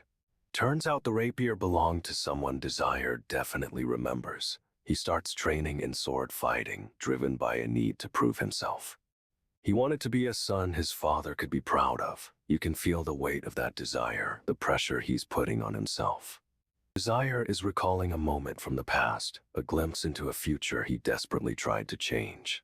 He's raising the rapier and it's unbelievably light, even for a rapier, straight up defying gravity. But this isn't just about skill or training. It's about reclaiming a legacy, and our boy is ready to finally wield what was left behind. Desire's mom is watching him practice, and her eyes are filled with worry. She's clearly scared for him. She straight up tells him, "You must never seek your father." No explanation, just a cold command, and our boy is sobbing. She's saying she loves him, trying to soothe him, but it feels off, like she's hiding something huge. Tears are streaming down his face, and you can feel the weight of her words. It's a promise, a threat, and a heartbreaking goodbye all at once. Even after she's gone, Desire never learns his father's name. Imagine that, never knowing where you come from. He's recalling everything now, and it hits him. The rapier was the only clue he had, the only one. Desire explains he had the rapier appraised, hoping for answers, and bro, the appraiser's reaction is priceless. He's remembering a conversation with his mother, and it's dawning on him. She knew exactly what she was doing. He realizes his mother intentionally kept him in the dark, and honestly, this dude had it coming, a gut punch of a reveal. He's reeling, shocked to his core, and to think all this time she was protecting a secret that could change everything. The rapier clatters to the floor, and Desire just freezes. It's like a switch flipped inside him. He's remembering a past life, a time when Pram wielded that very rapier, and it's hitting him hard. This isn't just about swordsmanship. Desire doubles down, trying to piece together the fragments of his memories, and he realizes Pram's situation was different then, way different. He's thinking about what happened to make Pram put the rapier down, and a cold dread washes over him. Something terrible must have occurred. The boy starts walking, each step deliberate, and it's clear he's replaying events in his head, desperately searching for answers. He recalls Pram using the rapier, and a wave of understanding crashes over him, but it's quickly replaced by doubt. He questions whether the events of his past life are actually repeating, and honestly, you can feel the tension building with every step he takes. Desire stands beneath the night sky, and for a moment, it's like he's alone with his thoughts, haunted by a past he can barely grasp. Desire is straight up lost in thought, flipping through a book of faces, and it's hitting him hard, seeing everyone from the future he's trying to save. Suddenly, a tiny blue-haired kid with a massive sword appears, looking totally confused. Seriously? This dude, Adrian, asks about a rapier from yesterday, but Pram immediately shuts it down. She's clearly not thrilled about revisiting whatever happened. Pram is not having it, and our boy sees it. She doesn't want to talk about the rapier, and the silence is thick enough to cut with a knife. And then silence, just the top of Pram's head. You can feel the tension radiating from this panel, honestly. Pram finally looks up, and she's not happy. She says it's impossible to show him the rapier again, and Desire definitely picks up on that vibe. They're walking through a bustling marketplace and it's hitting Desire hard. He remembers coming here often in his past life. He thinks back to buying goods here, but honestly, he's lost in thought, remembering a life that no longer exists. It's a lot. An old man directs them down an alley and the lighting shifts, turning all ominous. What is about to happen? They walk into the alley and Desire's expression is unreadable. He's remembering something bad, and our boy is bracing for whatever's coming. They enter what looks like a storage room, and Desire immediately recognizes it, a place he used to sneak into all the time. This dude thinks the merchant looks miserly, but he's totally missing the point. Desire knows this guy is way more than he seems. Pram asks what's going on, and Desire explains he's seen this place before, but it feels different now. They walk down a hallway, then face a massive iron gate, and Desire is instantly on edge. He remembers this part all too well. The gate creaks open, revealing a dark room with a single light source, and Desire's face goes stone cold. He's seen this before, and it's not good. A creepy golden skull is mounted on the wall, and it sends chills down our boy's spine. He's remembering a dark chapter from the past. Suddenly, a huge, muscular man bursts out of the shadows, and the gate slams shut behind him. Talk about a surprise attack. Our boy hears every single word, and a barbarian guard too, and it's hitting him hard. He knows this guy. The barbarian looks them up and down and says, "Ha, you don't seem like thieves at least." But Desire knows appearances can be deceiving. And honestly, Desire is bracing for impact. He knows exactly what this barbarian is capable of, and it's not pretty. Woo Ju-kyun apologizes for his earlier words, then straight up accuses everyone of being thieves. Adrian recognizes someone, a wee one he saw before, and Desire confirms they've met him previously. Woo Ju-kyun asks if Desire is selling something again, and our boy's expression turns icy. This dude is not amused. Woo Ju-kyun scowls and demands to know if Desire can even read, and you can feel the tension building. Woo Ju-kyun bursts out laughing with Adrian, and it's clear Desire is the target of their mockery. Desire pulls out what looks like a sword, but it's not. It vanishes in a puff of smoke, and Adrian's confused. He presents the hilt, asking if they want to buy it, and our boy is definitely playing a game here. Suddenly, Desire swings the hilt, and it's a blur of motion. No way, he's moving fast. Adrian barely manages to block the attack, and Desire calmly states, "I'll take it," dropping coins onto the counter. Our boy hears every single word, sees the shock on Adrian's face, and knows he's just sent a message. This is about more than money. Desire hands Pram the hilt, telling her to take it, and she looks understandably confused. He tells her to find the groove on the handle and press down, and Pram's eyes widen as she examines it. Pram murmurs a groove, but Desire knows exactly what she's about to unleash, a secret from the future timeline. Desire's got a book open, surrounded by blue energy, and it looks like he's pulling panels from the manhwa itself into reality. No way.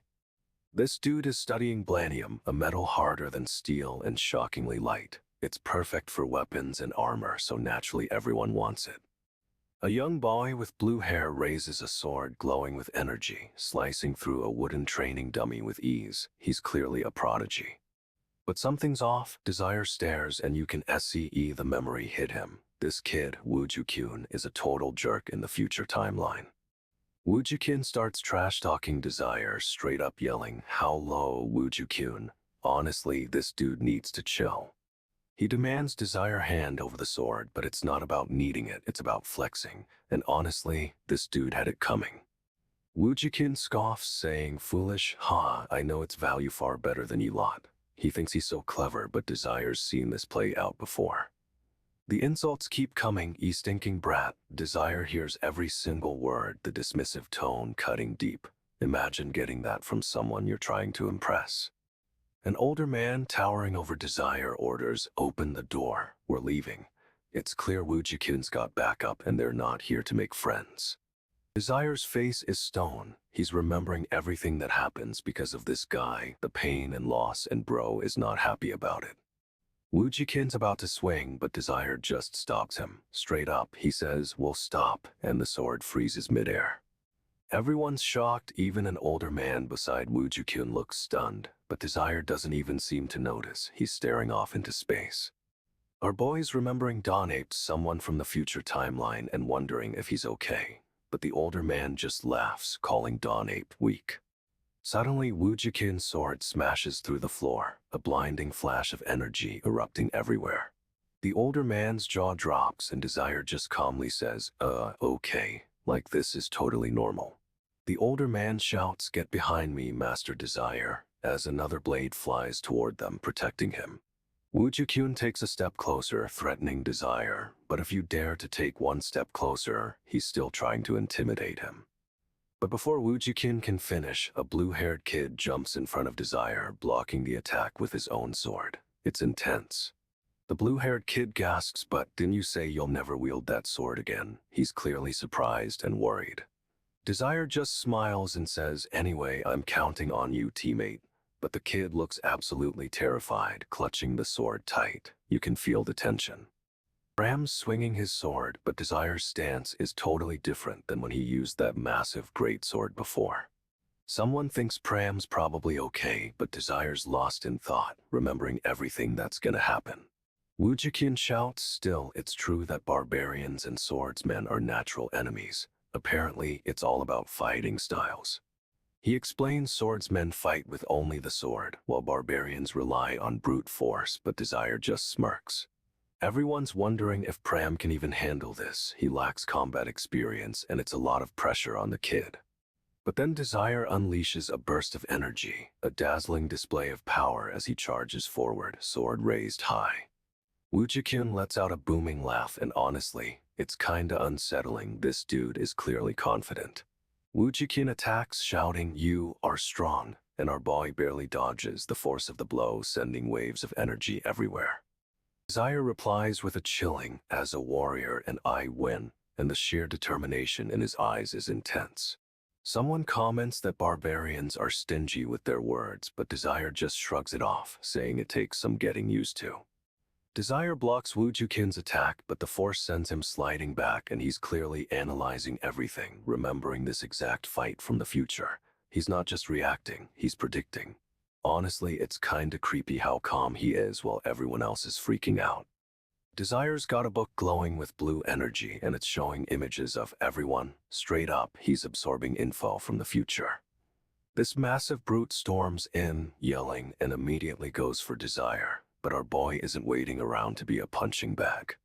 Desire's already moving, a blur of motion, sword flashing. This dude is fast. No way this giant even saw it coming. Slash slash, he's dodging, weaving, and attacking with incredible speed, the giant flailing wildly. Everyone's shocked he's fast, and Desire is using his smaller size to his advantage, completely outmaneuvering this behemoth. Desire leaps, sword aimed, and lands a solid hit. The crowd murmurs about his unique fighting style, adapting to his stature.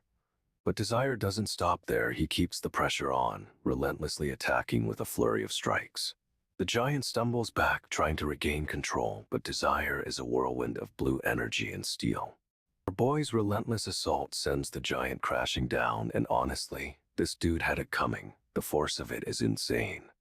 Desire stands over him, eyes blazing, a chilling gaze that holds the weight of a future only he remembers. You can feel the intensity.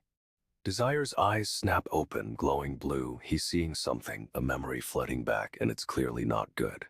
The giant swings again, but Desire dodges effortlessly, and you can see the sheer speed is messing with the guy. Desire's going all out, a whirlwind of attacks, but his face, he's remembering something awful, a past tragedy. The giant's reeling and Desire's relentless. He's pushing this dude to his absolute limit, but there's a haunting look in his eyes. Cracks spiderweb across the giant's armor, and Desire is unleashing a brutal assault, but he's barely registering the damage. Desire's sword flashes, and a huge impact sends the giant flying. The force of it is insane, and the crowd is speechless. He's questioning if he can even beat this barbarian with his current sword, but his gaze is ice cold, a terrifying determination. Enough, Desire shouts, his eye glowing intensely, a surge of power, and you can feel his control slipping, the past threatening to consume him. Our boy's body contorts, a desperate attempt to regain control, but he's fighting something within himself, not just the giant. Desire launches forward, a blur of motion, and the giant is sent flying again. He's keeping up with this speed, but at what cost? Desire's sword slips and he's disarmed. No way, it's a clean break and he's left completely vulnerable. The giant's blade descends and Desire braces for impact, but he's not trying to block, he's aiming for gap. He dives forward, narrowly avoiding the fatal blow, and the giant's attack slices through empty air. This dude's reflexes are insane. Desire rolls, regaining his footing, but the giant's already spinning for another attack. It's relentless, a whirlwind of steel. He leaps back, dodging another swing, and for a split second, Desire sees it. The same pattern, the same angle, it's a memory. A flash of the past overwhelms him, a vision of the original party falling, and he remembers the exact moment they failed. It hits him like a truck. Our boy's eyes widen, remembering Romantica's desperate plea, and you can feel the weight of that lost future crushing him. He's seeing everything: Adrian's sacrifice, Pram's despair, and a surge of anger fuels him, a promise to change everything. Desire's body is radiating with energy, a brilliant glow, and the giant pauses, sensing the shift in power. Something's different. He's clutching his side, struggling to breathe, but Desire stands firm, a cold determination in his eyes. This isn't just a fight anymore. The blonde dude is questioning Desire, demanding to know if our boy knew everything all along. The sword, the engraving, everything. Desire grabs the sword, a surge of power flowing into him, and the weapon clicks into place. It's like it recognizes him. He's asked about the engraving, and Desire remembers it all: the meaning, the history. A wave of past knowledge washes over him. Desire takes a step back, and the giant moves to intercept, but our boy isn't trying to fight, he's trying to escape. He swings the sword, a desperate arc, and the giant's attack is deflected. It's a risky move, but it works for now. Desire leaps forward, unleashing a burst of energy, and the giant is sent flying. But this dude is still coming, relentless. He swings again, a whirlwind of steel, and Desire barely dodges, but you can see the exhaustion on his face, the strain of it all. Desire lunges, a blue flash, and connects with the giant, a powerful impact, but the giant doesn't even flinch, and honestly, it's terrifying. The giant retaliates, a massive swing, and Desire barely manages to roll away. It's a near miss, and our boy's breathing is ragged. And then the giant's attack connects, sending Desire flying, but he's not down, not yet, and you can see the fire in his eyes. Desire's got a book open, swirling with blue energy. It's showing images of everyone, and he's absorbing it all. A huge brute is charging at him, grinning and raising a fist, but Desire doesn't even flinch. The brute throws a massive punch, aiming right for Desire's face, yelling "Pram" as he attacks. The brute looks shocked, confused, and is clearly not expecting what's happening. He tries to lift some kind of shield, but it's sent flying backwards with incredible force. No way. Desire's already moving, a blur of speed, and delivers a kick straight to the brute's chin. Our boy hears every single word, the whispers, the laughs, but he's blocking it all out now. The brute goes flying, completely ragdolled, while Desire casually steps forward, completely unfazed. Brute crashes to the ground with a massive thwack, and Desire continues walking, not even looking back. He takes another step, crushing the fallen brute further, and honestly, this dude had it coming. Desire asks Pram if she's okay, and she weakly says she somehow made it. She's clearly hurting, but trying to be strong. But then a massive figure steps into view, and Desire instantly tenses up. This dude's got a bad vibe. The figure's face is revealed, and it's the same guy who attacked Desire earlier, screaming "Pram" as he advances. Desire tells Pram they need to go, and she nods. She's trusting him completely, even in this situation. Desire turns his head, and his expression shifts from concern to cold calculation. He remembers this guy, and it's not a good memory. The brute grins menacingly, showing his teeth, and it's a truly terrifying sight. Desire knows exactly what this guy is capable of. They reach a huge metal door, and Desire states it's made of kill iron, a material from the future, and it's incredibly durable. The brute slams into the door with all his might, and it cracks under the force, but it doesn't break, not even close. Pram and Desire are launched forward, propelled by the brute's impact, soaring through the broken doorway. What a rush. The brute stares at the wreckage, totally bewildered, asking what. He clearly didn't expect the door to hold or for them to fly through it. Desire and Pram stumble into a bustling market, and he instantly scans the crowd. He's looking for something or someone. He spots a familiar face among the shoppers and his expression darkens. It's the guy who orchestrated the attack on Romantica, and Desire remembers everything. Pram asks if he's okay and Desire brushes it off, saying they should grab a bite. He's using this as a distraction, a way to assess the situation. But Desire's mind is racing. He recalls the terrible fate of this town in the original timeline, and it's all because of this guy. Desire straight up tells the crowd this dude provoked Woo-Ji-Kyun and put everyone in danger. Total power move. Instead of getting angry, the crowd starts murmuring and Desire shocks them all by saying he should be thanking this guy instead. No way. He orders 2 skewers from a vendor and you can see Pram is totally confused. What's going on with our buy? Pram stares at Desire and she blurts out, "I couldn't leave you like that." It's a raw, emotional confession. Desire hears those words and it hits him hard. He realizes she's referring to the past, to the tragedy they both lived through. He remembers why he enrolled at the academy, the one and only reason, and his expression is a mix of determination and something more. Desire remembers a lost bird, a symbol of freedom, and it's like a forgotten piece of himself is waking up. He thinks he's lived without purpose, without direction, but then he recalls a time when someone changed everything. But it isn't just a memory. Desire's mind flashes to Romantica, to the people he failed to save in the previous timeline, and the weight of that loss is crushing. He declares he'll move forward and the bird takes flight, soaring into the bright blue sky, a visual metaphor for his renewed resolve. However, the scene shifts and Desire's newfound hope is immediately shattered by the harsh words of a girl. "A beta, what's she doing here?" The girl Romantica murmurs Romantica under her breath, and you can see the pain and confusion swirling in her eyes. She steps forward and our boy realizes she's talking about him. She remembers the past, the tragedy, and the bond they shared. Desire sees a confident smirk on another guy's face, and it's like a switch flips. He's back in the academy, back in control.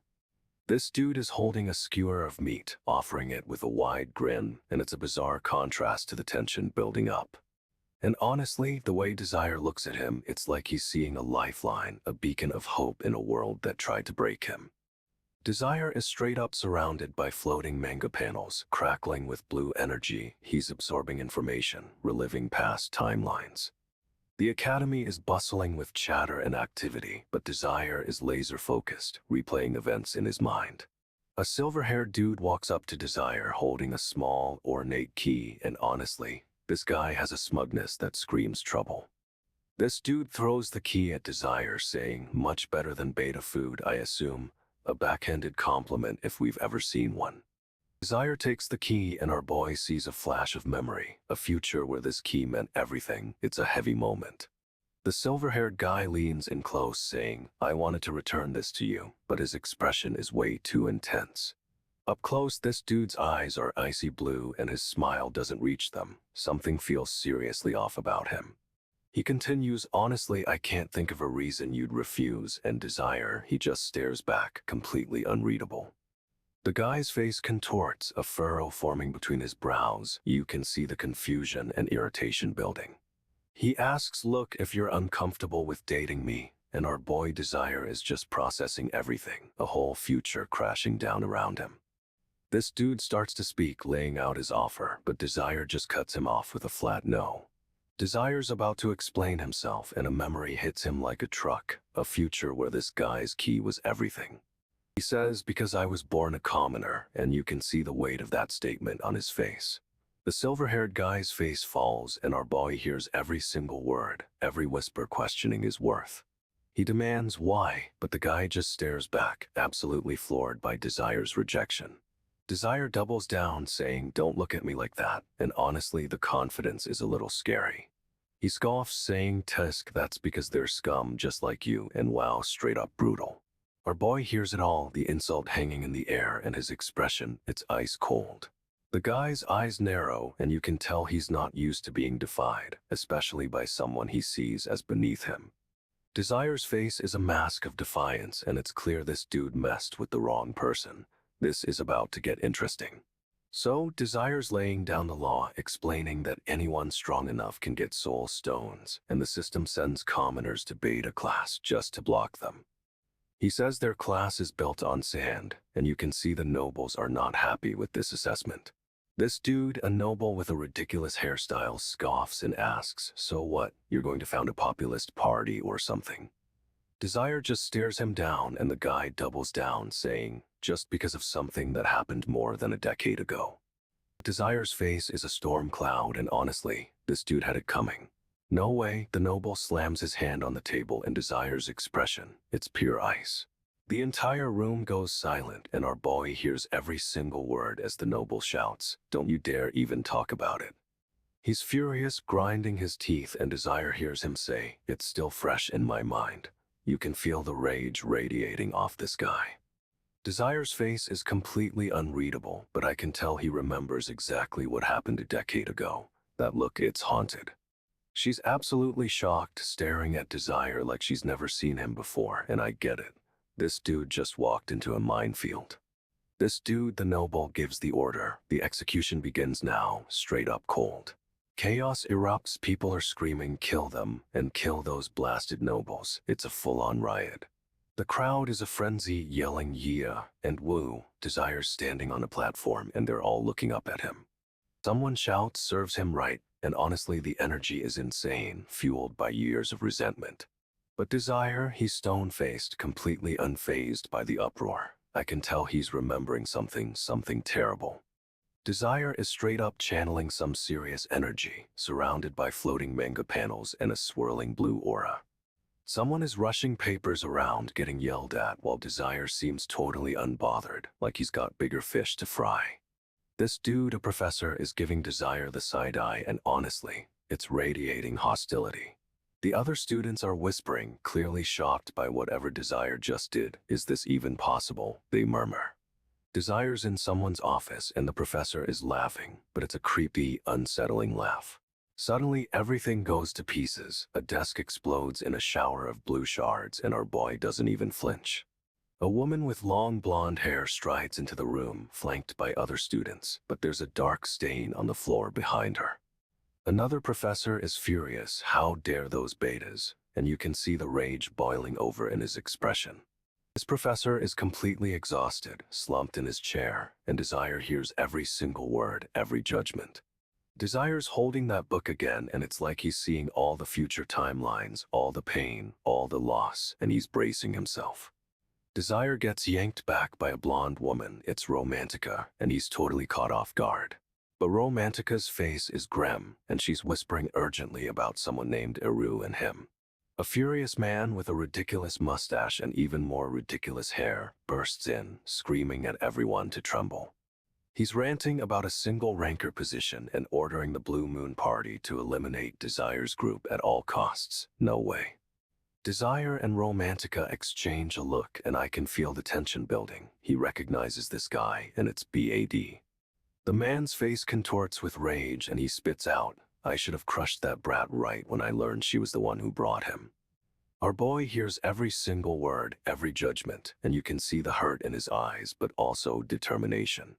Another professor scowls, face twisted in disapproval, and Desire's party looks back at him, confused. What's going on? The blonde man sneers, demanding, "Do you think you can beat him?" Straight up challenging Desire. And honestly, this dude has no idea what's coming. Desire's seen this all before, and he's not about to let history repeat itself. Desire's eyes narrow, he's staring at that professor, and it's clear he remembers something awful from the future. Romantica's hand shoots out, gripping Desire's arm, but he barely seems to notice. He's completely locked onto the man's face. The professor's voice drips with condescension, asking if Desire truly trusts him, and our boy just raises a hand. He's clenching his fist, and you can practically feel the restrained power building inside him. It's a silent promise. Flashbacks hit Desire like a tidal wave, faces of his old team, the entrance exam, and a crushing sense of failure. "I shall not repeat the mistakes I made at the entrance examination," he vows, and honestly, it's chilling. Desire's eyes blaze with determination. He's declaring war, saying he'll fight with all his might, and it's not a request. A close-up on his eyes, and they're burning with intensity, a golden, predatory gaze that says, "I'm ready for anything." She strides forward, heels clicking on the floor, and the sound is sharp, precise, like a warning shot. With every step, Desire projects an aura of confidence. He's not backing down, and he's letting everyone know it. Donta Hadon and Romantica Eru stride forward, and Desire's about to lay down the law, straight up demanding something. What is it? Romantica asks, and Desire doesn't hesitate. He wants to take on Romantica Eru of Desire's party. Desire's declaration hits hard. He's laying it all out there, and honestly, you can feel the tension thickening. Desire's gaze locks onto the professor, and it's like he's seeing right through him, a flood of memories from that awful future. Okay, so our boy Desire is deep in some ancient ruins, surrounded by these weird glowing papers floating around him. He's clearly summoning something looks like memories or records from the past. But it's not just any past, it's the future he desperately tried to prevent. He's pulling up info on the 7 ancient dragons, and honestly, the intensity radiating off him is insane. He starts reading, and his eyes widen. You can tell something hits him hard. It's not just the information itself, but how he remembers it, the way these dragons were supposed to destroy everything. This dude is reliving the apocalypse one page at a time. He's seeing details he thought were lost, names and events he personally experienced in that doomed timeline. He focuses on one name, a dragon called Valerian, and his face darkens. A cold look washes over him. He remembers Valerian being the one who took everything from him. But it's not just anger, there's a steely resolve forming. He's not just remembering the disaster, he's recommitting to preventing it. I mean, this is the guy who literally regressed in time to fix things, so you know he's not messing around. Desire is straight up studying a manga while surrounded by swirling energy. It's like he's channeling the power of the stories themselves. The academy is bustling with students and staff, but something feels off. A white bird flies overhead, almost like a warning. A group of students openly mock someone, shouting, "How is he even still here?"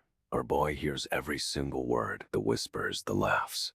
More people gather, their murmurs and chatter building as they all stare at someone. This is getting intense.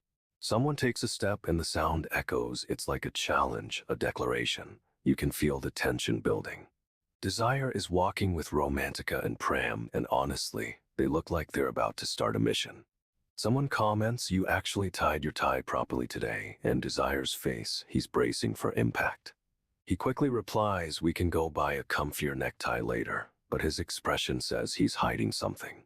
A forceful stomp sends vibrations through the floor. It's a clear sign that someone is losing their patience. Our boy is clearly remembering something awful from the future. Imagine getting that from your own classmates, the shame, the humiliation. Desire asks if they're ready, and Romantica and Pram are all in. She's practically vibrating with excitement while he clenches his fist. The crowd erupts, chanting, "Yeah, Desire my man," and promising they're rooting for him. Straight up, the energy is insane. Everyone is cheering, fists pumping, confetti flying. It's a total hype-up moment, but Desire, he's remembering something else entirely. Romantica tells Desire he's on sniper duty, but his face, you can see the gears turning, remembering a horrible future where that role meant certain death.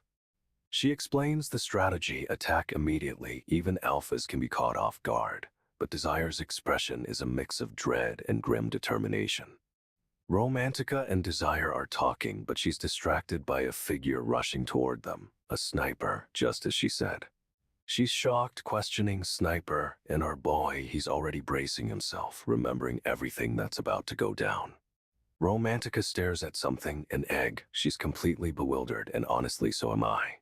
Desire, though, he's totally unfazed, shrugging it off like it's nothing. "Oh, don't worry about that. This dude is playing it cool, but I can tell he's got a plan brewing. He's seen this all before, and he's ready to rewrite the script." Desire tells Romantica and Pram he'll take care of both of them, and bro means it. He's fully stepping up as their protector.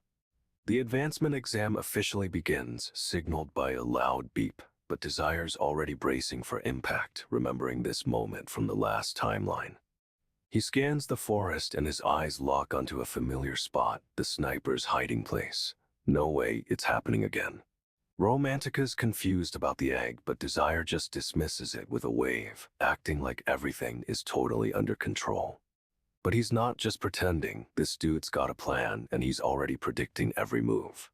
Suddenly, a sniper takes aim, and Desire moves, shielding Romantica from the attack. It's happening exactly as he remembered. He deflects the shot, but the force sends him flying, and our boy feels a sharp pain in his shoulder just like before. However, this time he's prepared, using his magic to create a barrier and protect Romantica. He's changing the future, one shield at a time. Romantica and Pram are shocked. They've never seen him move that fast, and honestly, they have every right to be. Desire lands, grimacing, but he's already assessing the situation. You can see the weight of the future on his shoulders, but he won't break. Desire scans the forest, but finds no trace of Romantica or Pram. It's eerily quiet.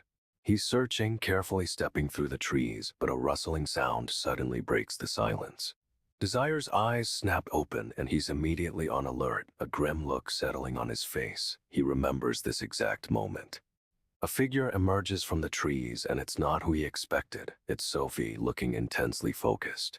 Sophie's hands are glowing with icy energy, and Desire realizes she's been practicing her magic in secret.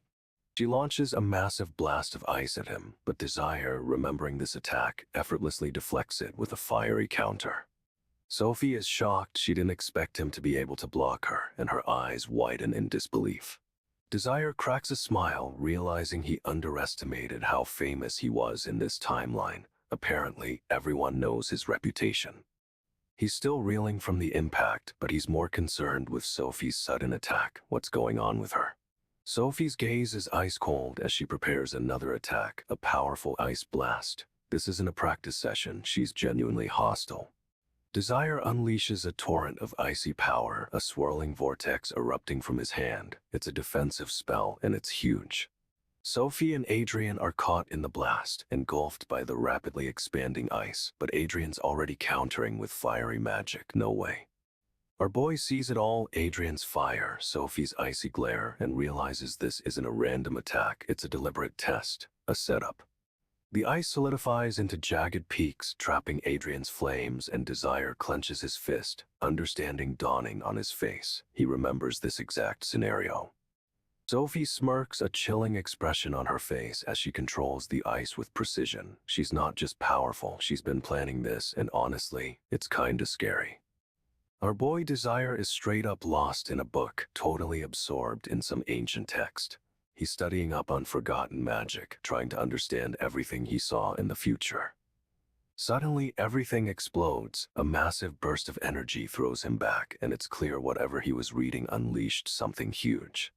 He's reeling, trying to figure out what just happened, but the scene shifts and he's facing a group of students. They're all looking at him, and not with friendly eyes. One of them steps forward and says, "You really think you can just waltz in here and pretend to be a magician?" And honestly, this dude had it coming. Desire isn't backing down, though. He's got this intense glare, and he's preparing to unleash a counterattack. The air crackles with power. But before he can even react, a wave of force sends the other students flying. It's like they're being repelled by an invisible wall. The students are scattered, stunned, and Desire is left standing there, shocked. He's looking at his hands like, wait, did I do that? Then things get even weirder. Crystal shards start appearing everywhere, floating in the air. It's a scene ripped straight from his memories of the apocalypse, the same wreckage he saw when humanity fell. Our boy freezes. He recognizes this. This is the aftermath of a devastating magical battle, a future he desperately wants to avoid. You can see the realization hit him hard. He's piecing everything together, and you can see it in his eyes. The book, the energy surge, the crystal shards, it's all connected. But whatever's happening, it's clearly something only he remembers. Desire's eyes snap open, and he's seeing flashes of the future again. The shattered magic, the destroyed world. No way, it's like he's right back there. He realizes someone is actively undoing his spells, reversing the magic midair. This dude is messing with forces he doesn't understand.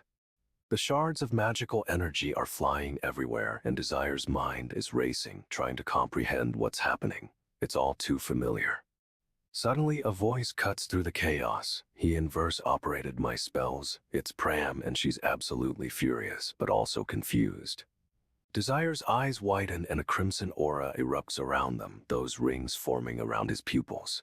He's accessing something deep within himself, something dangerous. He's unleashing a massive surge of power, a swirling vortex of blue energy. It feels different than anything he's done before, more raw. The force of the release sends everything around him into disarray, debris flying, the ground trembling. A true rumble is happening. Pram is thrown backward, desperately trying to shield herself from the onslaught, and I can see the fear in her eyes. You can feel the sheer scale of this magic. Our boy stares down at his hands, a chilling smile spreading across his face.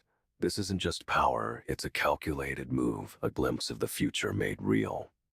He's locked eyes with someone off-panel, and his expression is pure, terrifying confidence. Whatever's about to happen, he's ready for it. Straight up, Desire just unleashed a magical explosion, and it's absolutely demolishing everything around him. This dude is not holding back. But it's not just raw power, he's targeting someone specific, someone who's already bleeding from the attack. You can see the desperation in their eyes. A notification flashes, one examinee has been eliminated. Cold, brutal, this exam is no joke. Desire's opponent is down, but someone else is already moving through the woods, responding to the chaos. I have a bad feeling about this. Our boy hears rustling in the grass, someone's definitely nearby and they're trying to be sneaky. But Desire, he's already anticipating it. The scene shifts and it's a beautiful view of the forest canopy, sunlight filtering through the leaves. Peaceful for a second. Then we see Romantica Iru, and she looks relieved. She's brushing off dirt, and honestly, she looks way too calm considering everything. She says, but look on the bright side, at least we ended up near each other. Like seriously, after all that, that's what she says. She wants Desire to move so she can cast a detection spell, and it's clear she doesn't realize what just went down. She's oblivious. But then a shadowy figure steps into view, a stern face, a cold glare, and a single word, shut. Our boy's about to get an earful, I can feel it. Desire scans the area, instantly spotting two potential threats nearby. But wait, he quickly adjusts, realizing there are actually three. He counts again, and now there's a fourth enemy approaching from the opposite direction. This dude has a sixth sense for danger, seriously. Romantica Iru demands he lower his stance, clearly wanting to use her detection abilities. But Desire already knows exactly what's coming. A burst of energy explodes outward, and our boy's reaction is chilling. He's not surprised, he expected this. No way this is a coincidence. Desire shouts, "Get ready, Pram," and you can see the urgency in his voice. He's anticipating a full-scale assault, and it's about to go down. The forest floor rustles, and both he and Pram tense up.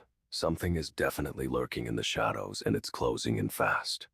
Our boy Desire is lost in a book, totally absorbing all this knowledge about the future, like seriously focused. Suddenly, he and Romantica are stumbling through the woods, hearing rustling, and Romantica's getting nervous. They spot a pair of figures, a man and woman, and Desire freezes up. Something about their faces hits different. A beat of quiet as they watch the pair, then Desire's mind races. He recognizes them from the future, the ones who betrayed him. Romantica and Desire step forward, ready to confront them, but Desire is radiating a cold intensity. The man scoffs and straight up says, "You might have found us," like he's not worried at all. Desire and Romantica draw their weapons, ready for a fight, but it's happening so fast. The man swings a massive blade, and Desire barely manages to block with his own sword. The clash is deafening. But Desire's face, it's not just about the fight. You can see the memories flooding back, the pain of the past. The man yells, "Get lost, vermin," and sends another attack, but Desire's already dodging, fueled by everything he remembers. Desire tells Romantica to stop panicking and get ready. He's seen this fight before, and it's brutal. But this dude's speed is on another level. Romantica's jaw drops, realizing it's way beyond anything she's faced. The man attacks with a blinding strike, and Desire leaps into action, blade meeting blade in a shower of sparks. Desire's dodging like a pro, weaving through the attacks, but you can see the past flashing in his eyes. He's reliving the betrayal. No way, Desire's movements are getting faster, more precise, and Romantica can barely keep up with the blur. He's pushing his body to the limit, and Romantica's freaking out, realizing this isn't just skill, it's desperation. Our boy hears every single word, the man's taunts, the disbelief in Romantica's voice, it's all coming back. Desire raises his sword, a surge of energy building around him, and Romantica's eyes widen in shock. Something's different. The man launches another attack, but Desire unleashes a massive blast, sending him flying and shattering the surrounding trees. Bam! Romantica is stunned. She's seen Desire's power, but this is a whole other level, and honestly, this dude had it coming. Desire's channeling some serious energy, a glowing key in his hand, and shouts, "Don't forget about me." The man in purple is straight up reeling from a blow, blood splattering as he collapses. Ouch. Suddenly, a flash of cyan cuts through the air, and Desire's opponent is spinning, disoriented but still defiant. He swings his sword, a desperate arc, but Desire just sidesteps, a whirlwind of motion around him. The man yells, "It's not me you should be minding," and lunges again, but Desire's already anticipating the attack. Desire's blade flashes a silver streak, and the man's face contorts in shock. He didn't see that coming. But this dude's reaction, it's not just pain, it's recognition, and it sends a chill down our boy's spine. Desire unleashes a massive wave of power, a blue torrent erupting from the ground, and honestly, it's terrifying. The man's form starts to disintegrate, crumbling into dust, and a lone fish flutters helplessly in the sky. What is going on? The blue energy subsides, leaving only footprints in the mud, and Desire's breathing is ragged. You can feel the weight of the past crashing down on him. Romantica suddenly praises Desire, saying, "Anyway, I couldn't help noticing how much your skills have improved." Smooth, but our boy isn't buying it. She's all sweetness and light, but then she shouts, "Drag your butt out of there. I know you're hiding." Wait, what? A voice calls out, "Ha ha ha, you noticed," and Desire hears rustling in the bushes. Someone's definitely playing games. A hand reaches out from the foliage, and Romantica yells, "Master Desire." She's frantic, but why? Desire walks forward, stepping through the undergrowth, and Romantica scoffs. "I did consider helping, but you didn't seem to need any." He doesn't even look at her, just keeps walking, and she mutters, "HMTH, obviously. This dude is straight up annoyed." Desire stops, turning to her, and asks, "And your impression is?" You can feel the tension building, bro. Romantica pats Desire on the head, saying, "Of course, you were amazing." But her eyes, they're saying something else entirely. She flashes back to when Desire blocked her attack with maximum power, and remembers how easily he countered it. She's analyzing everything. Romantica thinks, even if we're in the same party, that just seems Romantica. And honestly, our boy knows exactly what that means. Desire insists they should head back to the academy, but Romantica and Pram are clearly suspicious. Something's definitely off. Suddenly, the ground begins to tremble and lightning cracks across the stormy sky. No way, this is bad.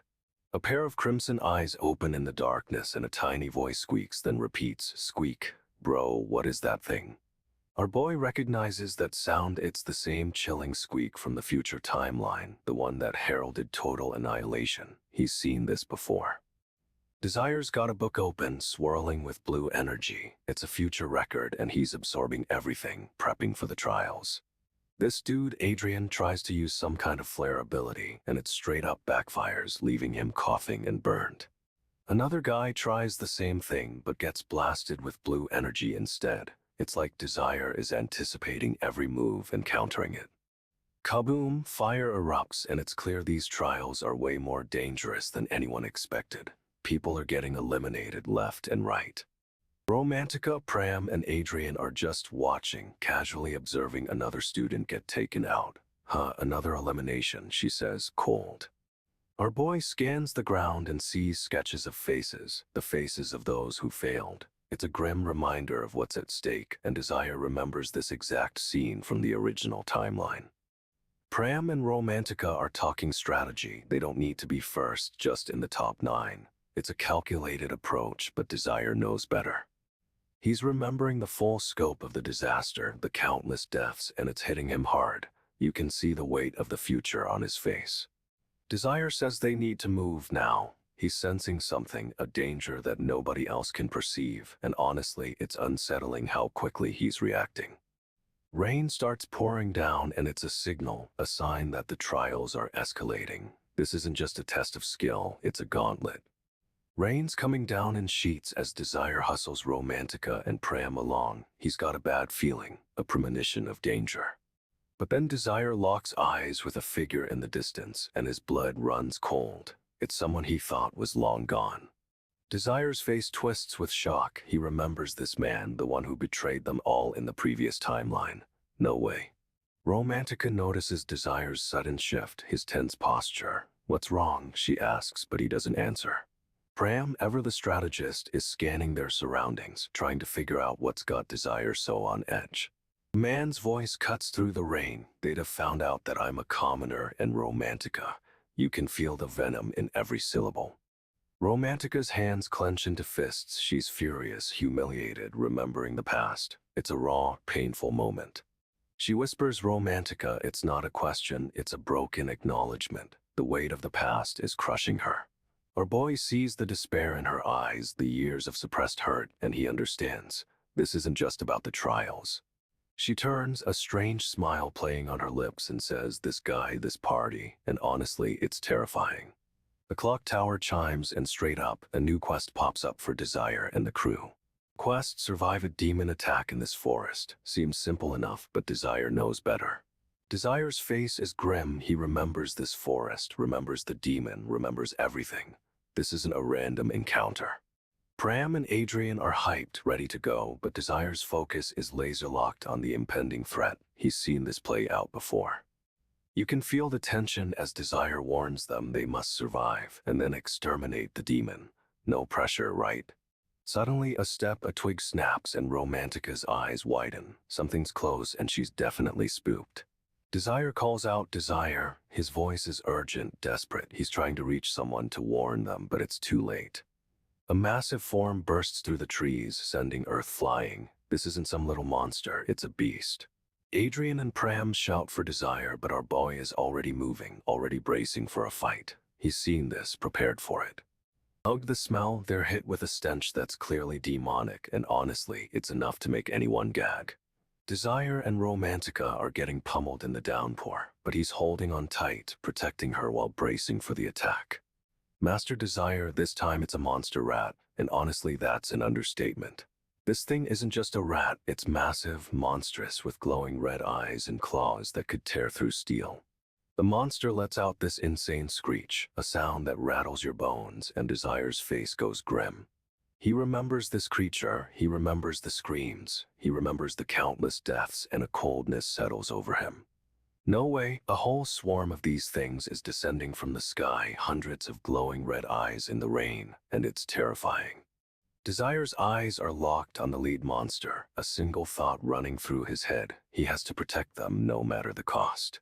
Our boy Desire is deep in study, surrounded by manga pages and glowing with blue energy. He's reviewing everything. But the calm doesn't last. A rumble echoes and someone spots something moving on the hillside.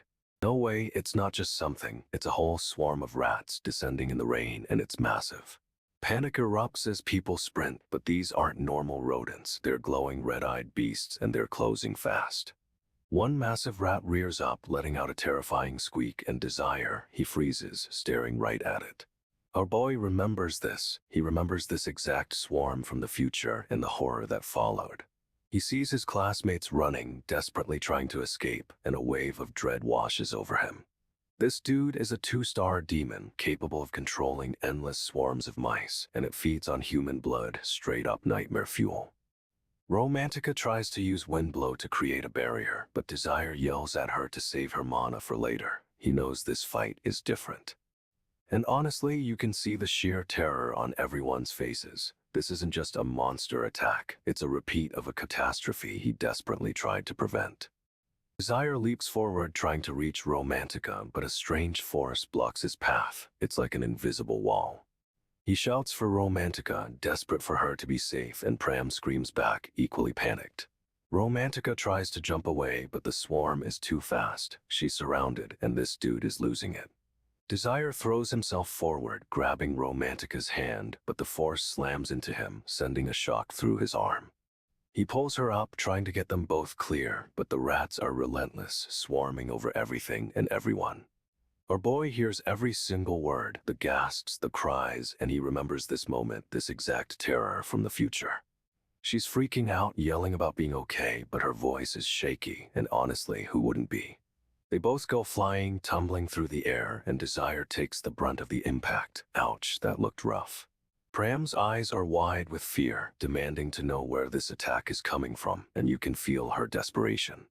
Ground explodes in a shower of dirt and rats, and Desire's power is unleashed. It's a massive burst of energy, but is it enough? Desire unleashes a blast of power, but it's like trying to stop a tidal wave with a bucket. The swarm just keeps coming. A monstrous figure rises from the darkness, a hulking beast with glowing red eyes, and Desire's face twists with recognition. He's seen this before. The creature opens its massive jaws, revealing rows of teeth, and a guttural roar rips through the storm. No way, this is straight up terrifying. Pram fires a glowing orb of energy, aiming for the monster's eye, and it connects, sending a shock of light through the beast's face. The creature recoils, momentarily stunned, but it's barely a scratch. This thing is on another level, and Desire knows exactly what it means.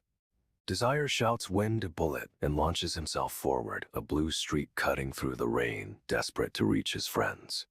He moves with incredible speed, dodging the swarm, but a smaller creature suddenly appears above them, screeching, "This dude is fast."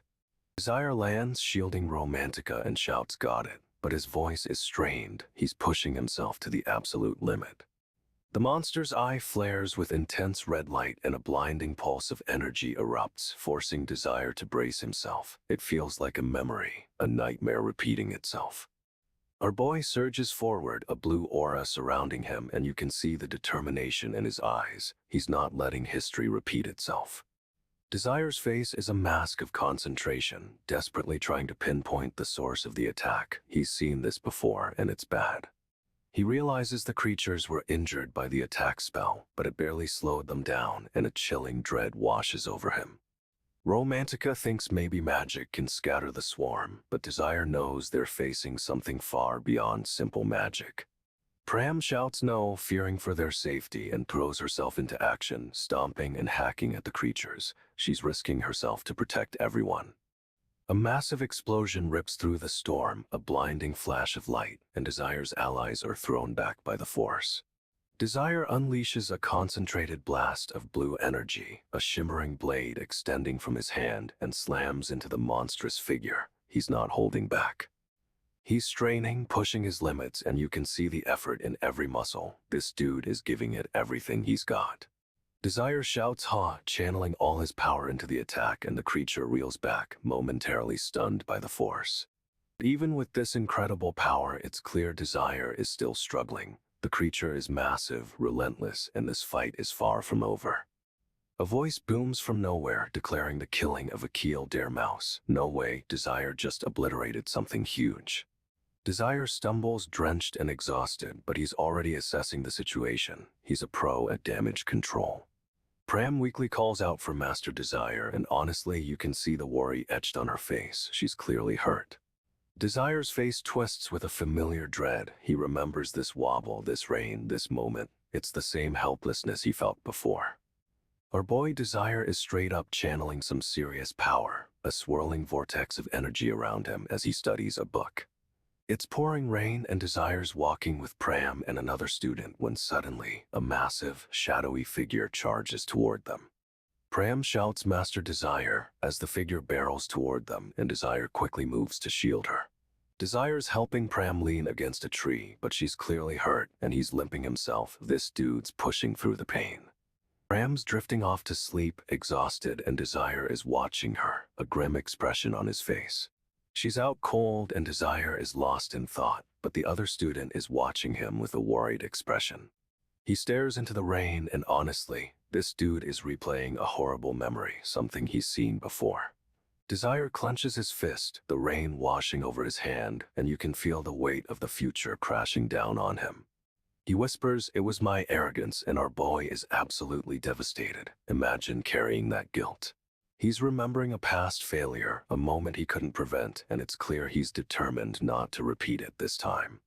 Desire is stepping forward, and honestly, he's walking right into a creepy situation. A hand suddenly splashes down on Desire, and Pram shouts, completely shocked by the sudden move. This dude is getting way too close for comfort, and Desire hears a chilling voice saying, "Desire, your face." It's a line he definitely remembers. He takes a step back, but the man keeps approaching, and Desire is visibly taken aback. You can feel the tension building. The man says, "If you say so," and Desire realizes this isn't random. He's encountered this guy before. Desire explains he was about to suggest they move, and the man finally turns around, revealing his face. He says, "Good to know you're feeling better," but Desire's mind is racing. This is the guy who betrayed them in the previous timeline. Pram is freaking out about her sword, but Desire cuts her off, saying they're not going anywhere in this downpour. She's dripping wet and demanding he put her sword back on, and our boy is just staring at the man, trying to read him. But then Desire's eyes lock onto a distant clock tower, and he realizes what they need to do: deactivate it and destroy the power source. Desire raises his hand, signaling for everyone to wait, and Bro is already calculating the best way to take down the clock tower. He clenches his fist, and you can see the strained sweat and little cuts all over his hand, a reminder of past battles. Desire pushes forward, striding through the rain, and Romantica and Pram are trailing behind, looking up at him. He's heading straight for the source of the disturbance, and the forest is completely drenched in the downpour. A woman with a massive scythe swings at Desire, and it's a full-on clash of blades in the storm. Ice crystals are exploding everywhere, and she's unleashing a blizzard of attacks. This is intense. She brandishes her sword again, and Desire calls out, saying the mice scattered once the source was gone. Desire sheathes his blade, and Pram and the red-haired guy are looking at him, asking if they're in the lead. The boy is exhausted, water streaming down his face, and he just looks defeated. He's reliving something awful. She's staring right at him, and honestly, it's a look that chills you to the bone, like she knows exactly what he's thinking. Something cracks. A massive fissure splits the ground right before them, and Desire is straight up shocked. The group stomps forward determined, but Desire's face is grim. He's already piecing together what this means.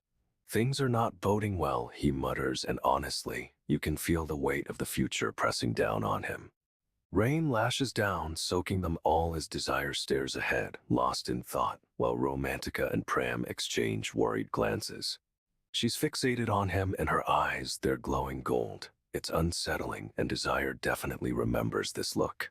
Her lips curl into a cold smirk, and she lets out a sharp tusk, a dismissive sound that sends shivers down your spine.